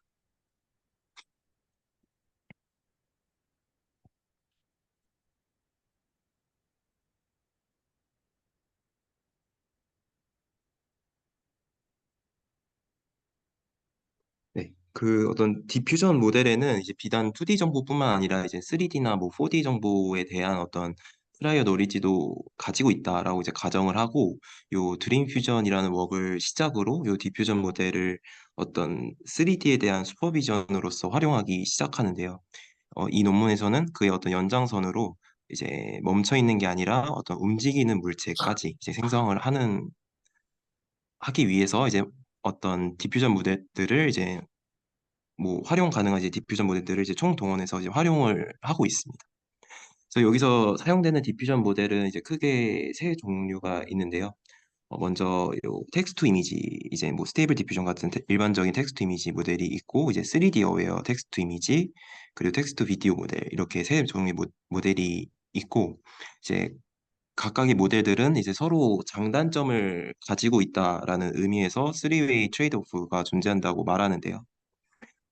이제 첫 번째로는 요 일반적인 텍스트 이미지 모델은 어떤 인터넷 스케일의 어떤 방대한 양의 이미지로 학습된 모델이기 때문에 어떤 퀄리티 자체는 매우 좋은데 이제 반면에 어떤 3D 스트럭처에 대한 이해가 좀 떨어집니다. 그래서 그로 인해서 어떤 이 텍스트 이미지 모델로만 어떤 3D 모델을 학습을 할 때 이런 야누스 프로블럼이라는 얼굴이 여러 개 생기는 듯한 문제점이 이제 발생을 하게 됩니다. 그래서 이건 아무래도 어떤 디퓨전 모델이 이미지를 생성할 때 어떤 캐노니컬 뷰, 뭐 강아지의 경우에는 어떤 앞모습에 바이어스 돼서 생성하려는 경향이 강하다 보니까 저희가 3D 모델을 이제 학습할 때 이제 뒷면을 생성할 때 강아지 앞면 정보에 대한 슈퍼비전 시그널을 받게 됨으로써 이런 문제가 발생하는 건데요. 그런 것들을 이제 개선하기 위한 모델들이 어떤 3D 어웨어 텍스트 이미지 모델들인데, 이 모델들은 이제 이미지 컨디션을 직접적으로 받습니다. 그래서 어떤 해당 이미지에 인풋 이미지에 멀티뷰를 생성할 수 있는 모델들인데요. 그래서 그런 측면에서 3D 어웨어 모델이라고 불리고 있고, 근데 이제 이 모델들은 이제 완전히 어떤 아까 뭐 일반적인 스테이블 디퓨전처럼 완전 방대한 양의 다양한 이미지로 학습된 것이 아니라 이제 데이터셋이 이제 3D 멀티 뷰가 존재를 해야 되거든요. 그래서 그런 멀티뷰가 존재하는 어떤 신테틱 데이터셋이 많다 보니까 그런 거에 대해서 파인튠된 모델이다 보니까 이런 어피어런스 측면에서는 그 표현력이 좀 일반적인 스테이블 디퓨전보다는 떨어지게 되고요. 그리고 지금까지 말씀드린 두 모델은 이제 모두 텍스트 이미지 모델이다 보니까 요 모션에 대한 정보가 없는 반면에 이제 뭐 텍스트 비디오 모델의 경우에는 이제 모션에 대한 정보도 이제 직접적으로 담고 있죠.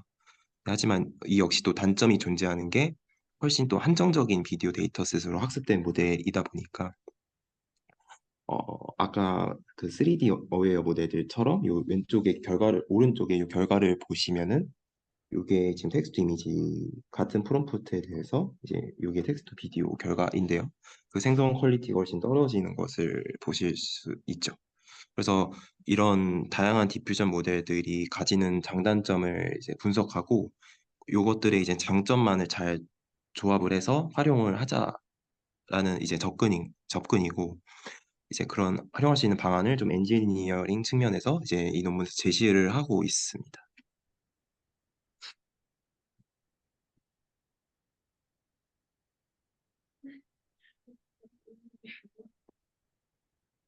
잠시만요.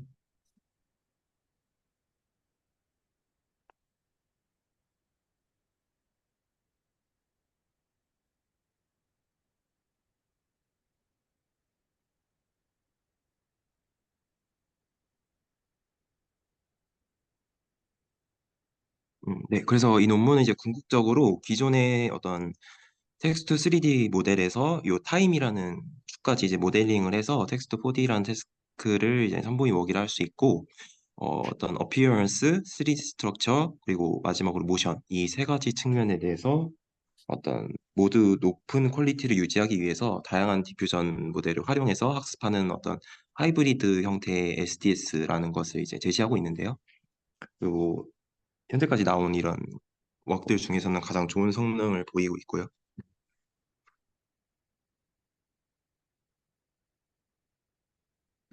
네. 그래서 바로 메소드를 이제 본격적으로 설명을 드리면 이게 전체적인 모델 구조인데 먼저 이제 크게 이제 요 n 세타라는 이제 n 세타로 이제 파라미터라이즈 되어 있는 널프 모델 파트가 있습니다. 그리고 이제 널프가 요 생성한 이미지에 대해서 이제 디퓨전 모델을 활용해서 이제 SDS를 학습하는 파트 이렇게 두 가지 파트로 구성이 되어 있고요.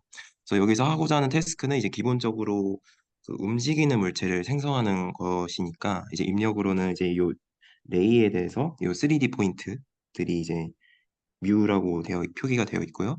그리고 이제 프레임에 대한 정보 T가 이제 인코딩이 돼서 이제 저희가 볼륨 렌더링이 필요한 덴시티와 컬러 값을 생성하는 모델을 이제 학습하고자 합니다. 그래서 이 모델은 그 이제 뭐 요 뮤가 이제 좌표 값인데 요 단순한 그 좌표 값을 되게 단순하게 그냥 MLP의 인풋으로 넣는 게 아니라 어떤 인코딩의 방법으로서 요 해시 인코딩이라는 것에 대해 기반하고 있는데 요거는 지금 다음 슬라이드에서 좀 간략히 설명을 드리도록 하고요. 그래서 이제 생성하고자 하는 물체에 대해서 어떤 정적인 성분, 동적인 성분 나눠서 각각에 대해서 이제 해시 테이블이라는 것을 이제 파라미터로서 학습을 하게 됩니다.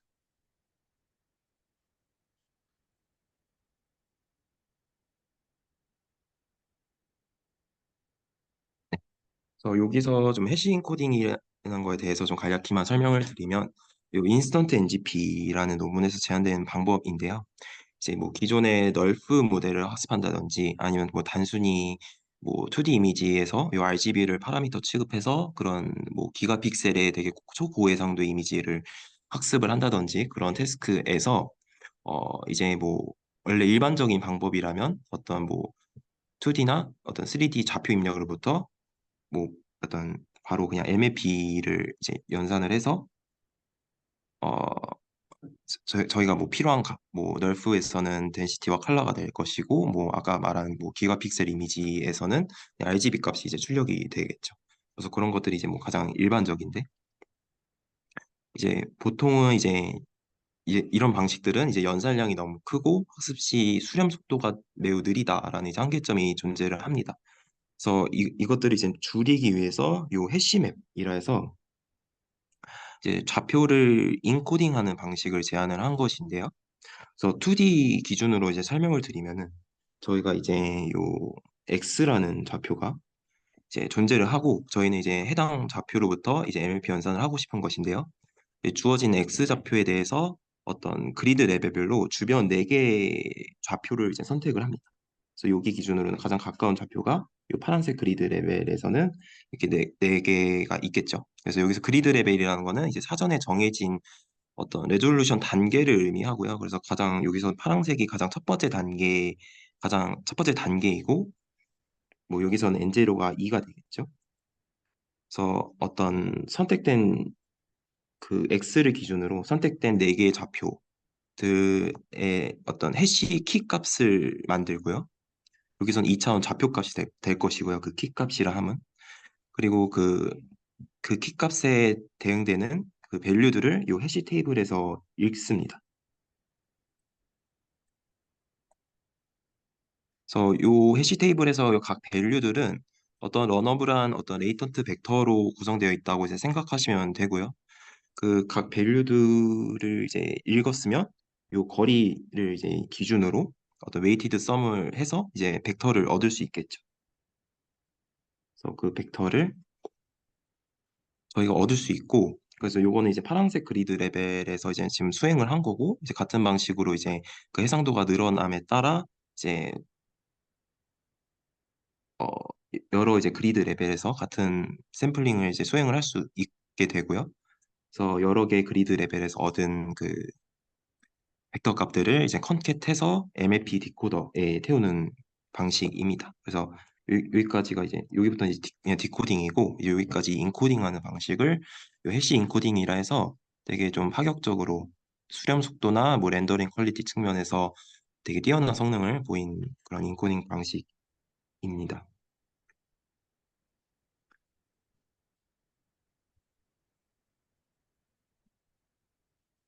네, 그런 어떤 해시 인코딩이라는 방법을 기반으로 어떤 스태틱과 다이내믹 성분에 대해서 각각 다른 어, 해시 테이블을 학습하게 되고요.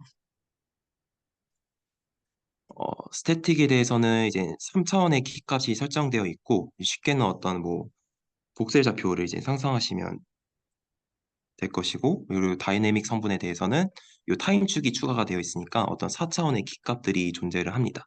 그래서 그 밸류 값들은 이제 샘플링을 할 때 스태틱에서는 어떤 복셀 좌표이니까 어떤 트라이리니어 인터폴레이션을 해서 얻을 수 있고 이 다이내믹 공간에서는 쿼드릴 리니어 인터폴레이션을 통해서 이 밸류 값들을 이제 샘플링하게 됩니다. 해시 테이블로부터. 그래서 여기서 이 S람은 이제 그리드 레벨 총 수를 의미하고요. 그리고 요 그리드 레벨별로 샘플링한 어떤 해시 테이블에서 샘플링한 그 벡터를 이제 서로 컨캣을 시키고 그리고 스태틱과 이제 다이내믹에서 서로 이제 샘플링한 벡터는 이제 서로 더하게 되고요. 그래서 그렇게 더한 값들이 이제 최종 이제 어떤 디코딩 MFP 디코더 네트워크에 태워지는 구조라고 보시면 되겠습니다.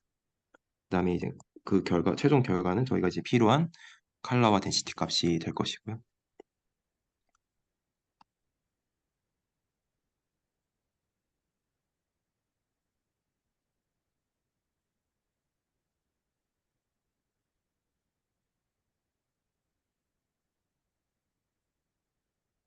네. 그리고 그 다음으로는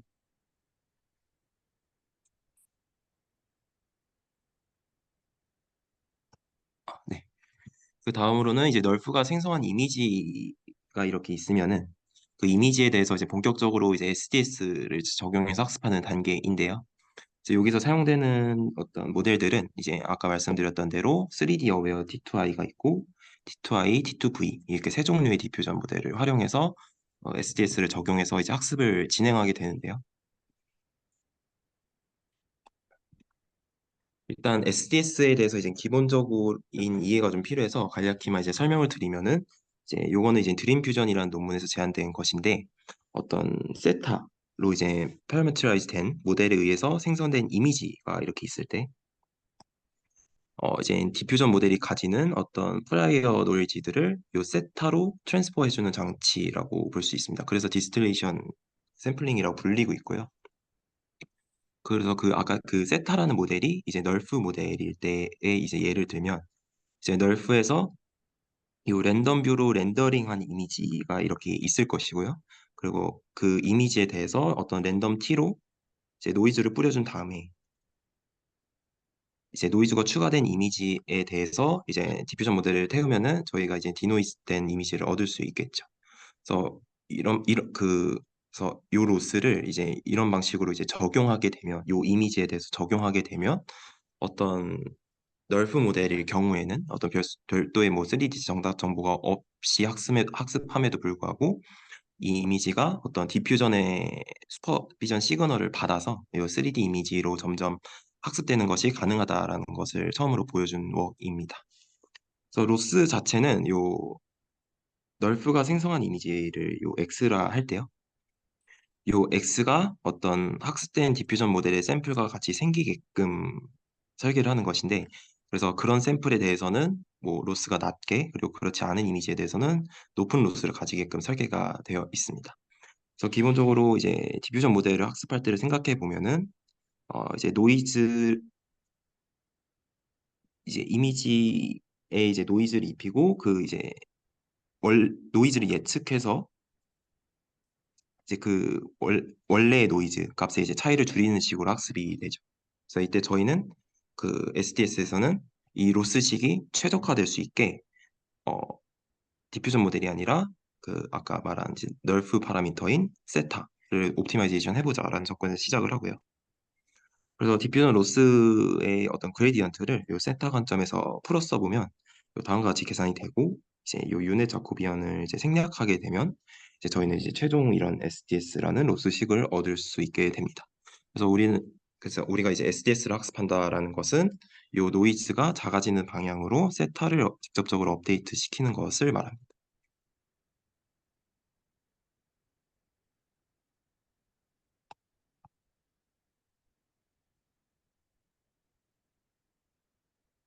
네, 그래서 앞서 말씀드렸던 어떤 세 종류의 디퓨전 모델은 그 이제 3D 어웨어 T2I랑 T2I 그리고 T2V가 사용된다고 말씀드렸는데 이제 먼저 3D 어웨어 T2I 모델이라는 거는 이제 뭐 아까 이제 뭐 이미지 컨디션을 직접적으로 받아서 해당 이미지의 멀티뷰를 생성해주는 그런 모델이라고 했었는데 이미 이제 다양한 모델들이 이제 제한되어 있습니다. 그래서 그중 대표적인 게요 제로 원투 쓰리나 뭐 MV 드림이라는 그 웍들이 있고요. 그래서 이 논문에서 이제 사용한 모델은 이 MV 드림이라는 모델이고요.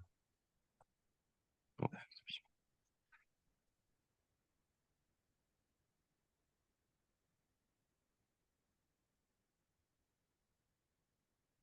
네, 그래서 먼저 이제 3D 어웨어 SDS, 그러니까 3D 어웨어 팁차이를 활용한 SDS 로스가 있고, 그리고 두 번째는 이제 기존의 SDS를 개선한 것으로 알려져 있는 이제 VSD라는 로스가 있습니다. 그래서 이 로스가 이제 어떤 어피어런스를 되게 많이 개선시킬 수 있는 것으로 알려져 있고요. 그래서 그거에 대해서도 좀 다음 슬라이드에서 간략히만 설명을 드리도록 하겠습니다. 그리고 마지막으로는 이제 T2V, 텍스트 투 비디오 모델을 활용해서 어떤 생성된 이제 V계의 이제 프레임에 대해서 이 해당 SDS를 똑같이 적용하는 그런 로스텀이라고 보시면 되겠습니다. 그래서 요 비디오 SDS라는 것을 통해서 어떤 프레임 축으로 이제 실제로 이제 모션이 이제 추가가 되게 되고요. 그래서 이 논문에서는 뭐 제로스콥이라는 텍스트 투 비디오 모델을 활용했다고 합니다.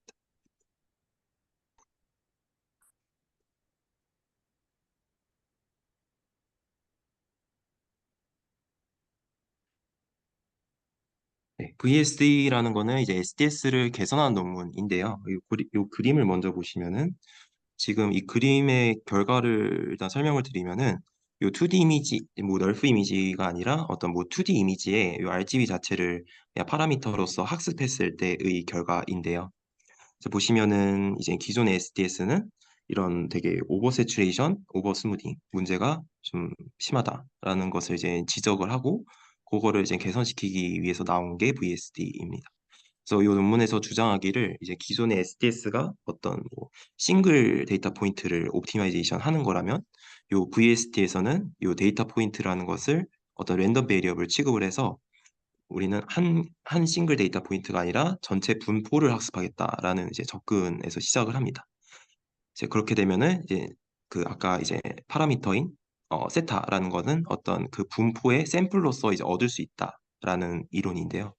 그래서 이걸 구현하는 방법으로서는 이제 전체 분포를 학습하는 게 목표이기 때문에 전체 분포의 평균을 학습할 네트워크로서 이제 요 파이라는 이제 로라 네트워크를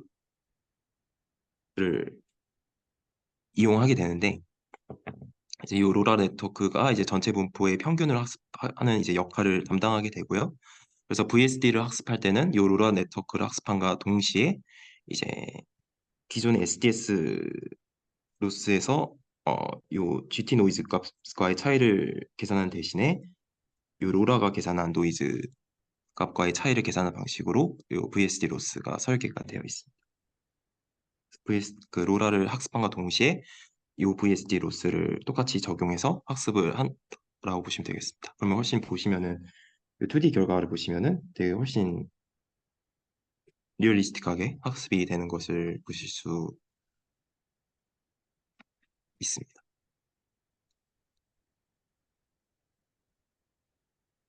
그래서 그 해당 논문에서는 이렇게 좀 세 가지 SDS 로스에 대해서 총 3개의 스테이지를 나눠서 학습을 진행하고 있는데요.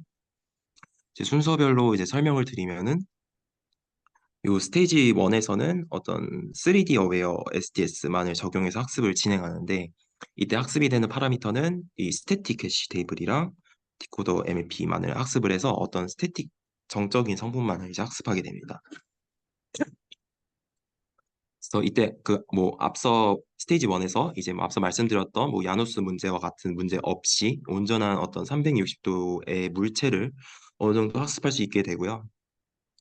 이제 그 다음에 이제 두 번째 스테이지에서는 어떤 PIMG라는 어떤 확률 값을 설정해서 해당 확률에 대해서만 3D 어웨어 SDS 대신 VSD를 적용하겠다라는 것이고요. 그래서 그렇게 해서 스테이지 2를 학습을 하게 되고 이제 마지막 스테이지에 대해서는 이 비디오 SDS를 이제 추가를 해서 학습을 진행하게 되고 이때 이제 학습되지 않고 있었던 이 다이내믹 해시 테이블이 함께 학습이 됩니다. 그래서 어떤 요 스테이지 3를 학습할 때는 이제 기존에 학습된 어떤 스태틱 해시 테이블이 있는데 그 스태틱 해시 테이블에 대한 러닝 레이스는 줄여준다고 말하고 있고요. 그 이유는 이제 아무래도 이제 비디오 SDS를 적용하는 파트다 보니까 이미지 퀄리티가 다시 안 좋아질 여지가 있기 때문에 먼저 학습되었던 그 좋은 퀄리티를 유지하기 위해서 그 러닝 레이스를 줄여준다고 말하고 있습니다. 그래서 이런 방식으로 이제 학습을 진행하면 이제 저자들은 각각의 SDS, 다양한 SDS의 장점만을 결합을 해서 학습이 가능하다라고 이제 말을 하고 있습니다.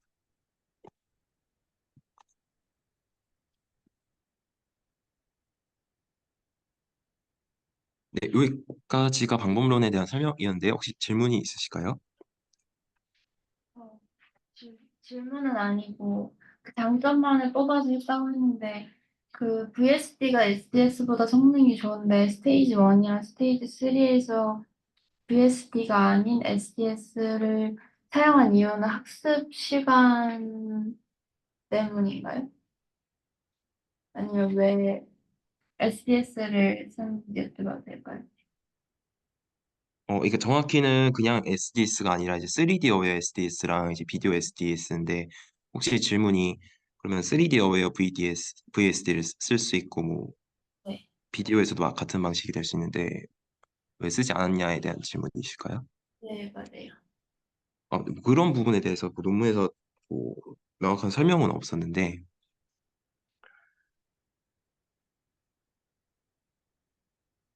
음, 이미 약간 3D 어웨어 SDS가 이미 구현이 돼 있어서 뭐 그런 걸까요? 네, 좀 역할을 이제 좀 나눠서 부여를 한 것 같습니다. 3D 어웨어 SDS에서는 그냥 어떤 360도 정보만 제대로 학습이 되는 거를 원했던 거고, 그냥 어떤 완전 진짜 어피어런스 디테일에 관해서는 그냥 VSD에게 그냥 그 역할을 다 준 느낌일 수도 있을 것 같고요. 그래서 뭐 그런 뭐 완전 이렇게 막 나눠진 실험에 대해서까지는 이제 뭐 명확한 설명은 없었습니다. 그리고 제가 버디는 처음 봐서 그러는데 그냥 버디는 그러면은 연속적인 이미지 X들의 그런 집합인 건가요? 그 최종 나온 아웃풋 결과는. 네네. 프레임 개수만큼 렌더링을 해서 나온 비디오 결과입니다. 네. 음, 근데 매 타임 스텝마다 3D 각도는 원하는 대로 지정이 다 가능한 거죠? 네네, 맞습니다. 프레임마다 렌더링하는 거는 똑같이 기존의 3D 렌더링과 똑같고 그걸 이제 프레임만큼 반복해주는 방식입니다.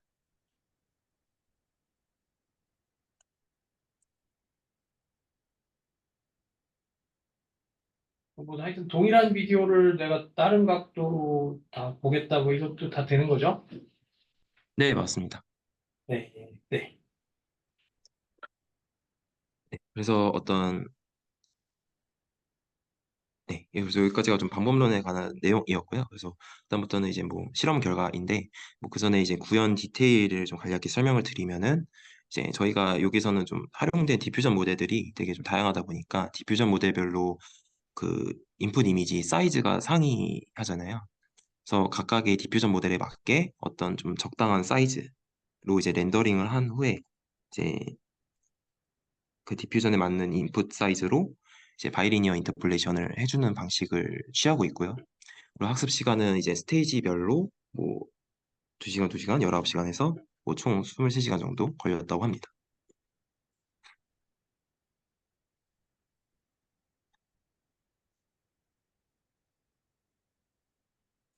네. 그래서 정량적인 실험 결과는 주로 이제 클립 스코어와 이제 유저 스터디에 기반을 하고 있고요. 클립 스코어라 함은 이제 텍스트 지금 이게 이 모든 것들이 다 텍스트로부터 생성한 결과들이기 때문에 그 주어진 텍스트를 이제 텍스트 인코더를 통해서 뽑은 어떤 임베딩이 있을 것이고 그 지금 생성 결과에 대해서 어떤 클립 이미지 인코더를 써서 이제 이미지 임베딩을 뽑을 수 있을 텐데 그 각 임베딩끼리의 이제 코릴레이션을 측정하는 방식이라고 보시면 되고요. 그래서 그 코릴레이션 점수값이 이제 기존에 유일하게 이제 존재하고 있었던 요 MAV3D라는 모델보다 더 높은 점수를 기록했고요. 그래서 이 MAV3D는 제가 간략히 봤는데 뭐 방법론적인 측면에서는 뭐 크게 다르지는 않습니다. 근데 뭐 엔지니어링 측면에서 얘네가 좀 더 정교하게 해서 좀 실험 결과를 훨씬 더 디테일을 좋게 했다고 생각이 들고요. 그리고 퀄리테이티브 결과를 보더라도 되게 좀 디테일 측면에서 좀 우월한 것을 이제 보실 수 있죠. MAV3D하고 지금 이 논문이 포디파이 결과를 서로 비교했을 때. 그리고 이제 유저 스터디에서는 첫 번째부터 이제 어피어런스 퀄리티, 3D 스트럭처 퀄리티, 그리고 모션 퀄리티 그리고 텍스트 얼라이먼트, 얼마나 텍스트에 부합하는가. 이제 총 네 가지 방면에서 이제 정성 평가, 유저 스터디 평가를 진행했다고 합니다.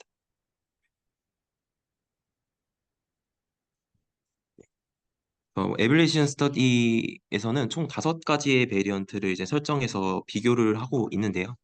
순서대로 어떤 첫 번째 요 3D 어웨어 SDS와 요 이미지 SDS, VSD 없이, 그러니까 결국은 T2 텍스트 비디오만 활용해서 학습을 했다라는 뜻인데요.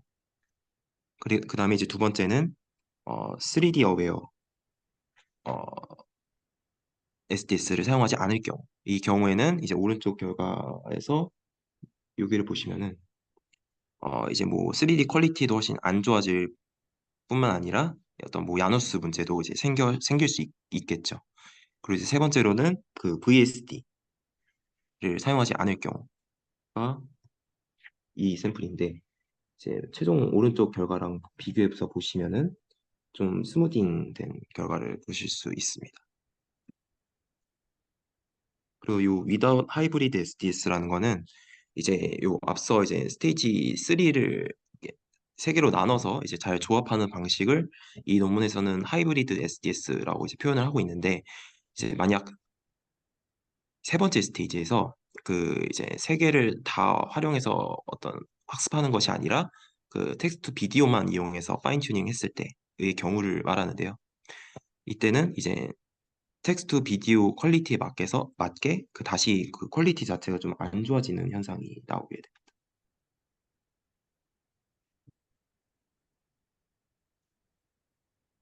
그리고 마지막으로는 요 with explain이라는 거는 그 앞서 설명드렸던 요 해시 인코딩 기반이 아니라 이 인코딩 방식을 바꿔서 요 explain이라는 방식으로 이제 대체했을 때 그러니까 다른 널프 인코딩 방식으로 대체를 했을 때의 결과를 말하고요. 그래서 그 explain이라는 것 자체도 요 널프 쪽에서는 거의 지금 소타급의 그 인코딩 방식으로 알려져 있는데, 뭐 어째서인지 뭐 하여튼 본인들의 태스크에서는 요 해시 인코딩 방식이 더 적합했다고 말하고 있습니다.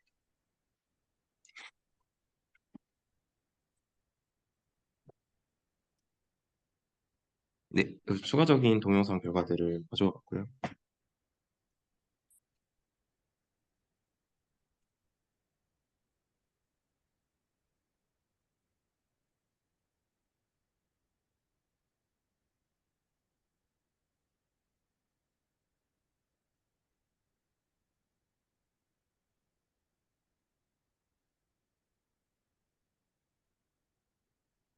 네, 그래서 결론적으로는 그 텍스트 4D라는 어떤 되게 좀 신박한 태스크를 잘 풀어낸 점에서 그 기여도가 있다고 말할 수 있고요.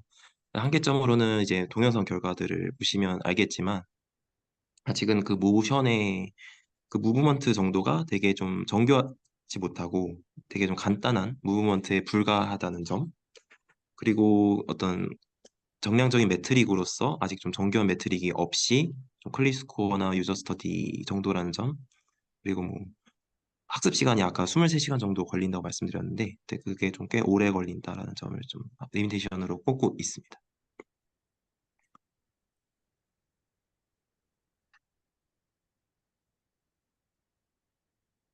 네, 생각보다 일찍 끝난 것 같긴 한데 혹시 질문이 더 있으실까요? 조금 뭐 좀 정리를 하는 차원에서 뭐 이게 데이터셋을 그러면 빌딩 블락으로 볼 때 일단 프리트레인드 스테이블 디퓨전이 하나 필요하고요.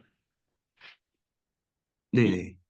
뭐 SDS 뭐 무슨 DS 같은 거로 학습하는 뭐 해시 쪽, 뭐 그래서 스태틱 쪽과 다이나믹 그쪽의 임베딩 매트릭스라고 불러야 될까요? 거기도 그렇게 표현하는 게 맞을까요? 그러니까 학습 트레인업을 해야 되는 부분이 멀티 레졸루션 해시 인코딩 저게 어떤 명시적인 테이블이죠.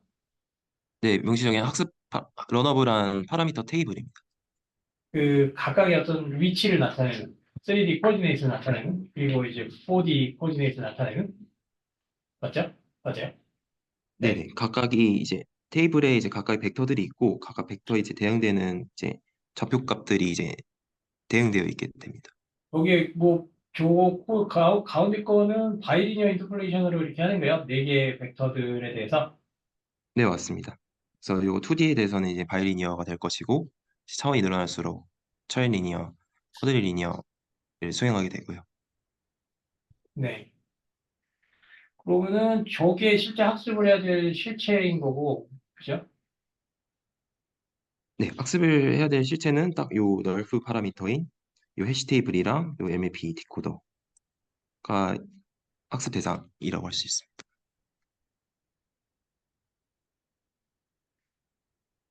그러면 이게 텍스트 투 3D나 이게 뭐 그걸 확장한 게 이 텍스트 투 4D인 것 같은데 이게 어떻게 되는 거지? 인퍼런스 이게 하나의 텍스트에만 학습이 되는 건가요? 하나의 네, 텍스트. 네, 한 실험 그 텍스트 4D를 할 때 한 실험 결과당 학습이 네. 한 모델을 학습하게 됩니다. 네. 텍스트 하나당 저게 처음부터 그냥 저거를 학습을 한 텍스트에 특화된 애로 학습을 해야 되는 거죠? 네, 네, 맞습니다.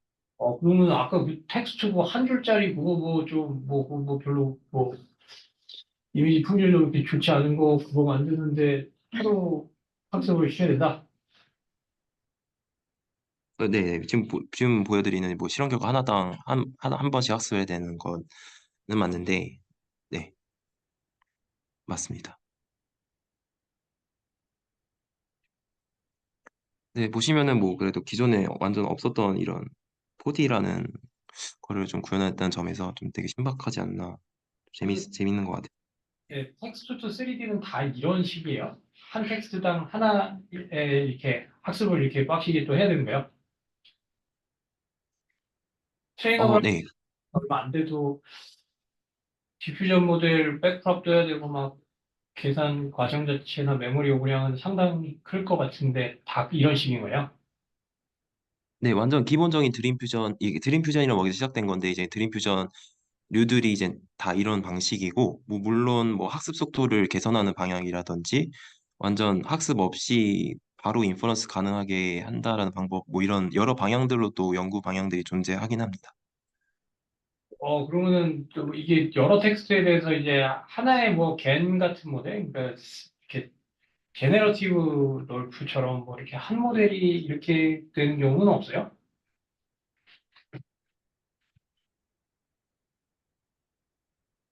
어, 네, 뭐 당장 제가 뭐 좀 떠오르는 거는 없는 것 같습니다.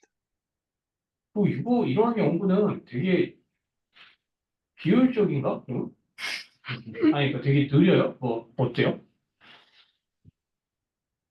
아닌가? 근데 뭐 되게 뭐 그 실험 결과를 뽑을 때 뭐 되게 방대한 양을 또 뽑아야 되는 건 아니라서 여기서 말하기를 요 MAV3D 아까 베이스라인이었던 네. MAV3D에서 이제 정해놓은 뭐 프롬프트가 이제 이밸류에이션 데이터셋으로 이제 정해놓은 게 뭐 27개 정도가 있고요. 그 정도 해가지고 좀 잘 된다고 결론을 내린 거야? 20몇 개 케이스. 그 네, 네, 그렇습니다. 그래서 뭐 자체적으로 이론적 태스크에서 이제 사용되는 이밸류에이션 어떤 프롬프트 집합이 있는 것이고 그거에 대해서 이제 비교를 하는 근데 것이죠. 되게 적다, 숫자가. 좀 그렇게 느껴지네요. 네, 그래서 아무래도 뭐 좀 평가 측면에서 좀 아직은 뭐 아까 논문에서도 말하기를 좀 매트릭도 빈약하다고 인정하는 것 같고요. 네. 이쪽은 뭐 실제 상용화 서비스화의 관점에서는 좀 아직 좀 얼리 스테이지 아니면 조금 뭐 조금 그런 것 같네요. 어떤가요? 근데 뭐 학습 속도만 뭐 어떻게 파격적으로 개선시킬 수 있다면 뭐 샘플 하나당 한 모델 학습할지라도 속도만 점점 빨라진다면은 뭐 나름 괜찮아지지 않을까 싶은데요.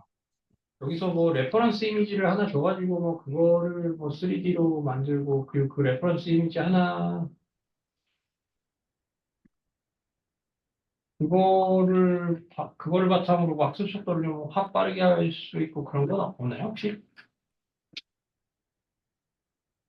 네, 아까 말씀드렸던 뭐 여러 이제 연구 방향이 있는데 뭐, 뭐 예를 들면은 이제 뭐 이미지를 뽑고 여러 개 이제 멀티뷰 이미지들을 뽑고 그 이미지를 바로 이제 인퍼런스 함으로써 어떤 자기네들이 이제 방대한 양으로 학습한 어떤 하나의 모델이 있고요. 그 모델에 대해서 인퍼런스 함으로써 바로 3D를 뽑아낼 수 있는 웍들도 있긴 합니다. 그래서 그런 그 속도에 초점을 맞춘 웍들도 있긴 합니다.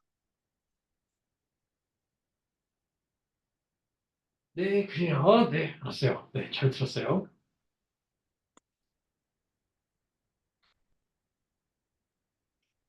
네, 혹시 더 질문이 있으실까요?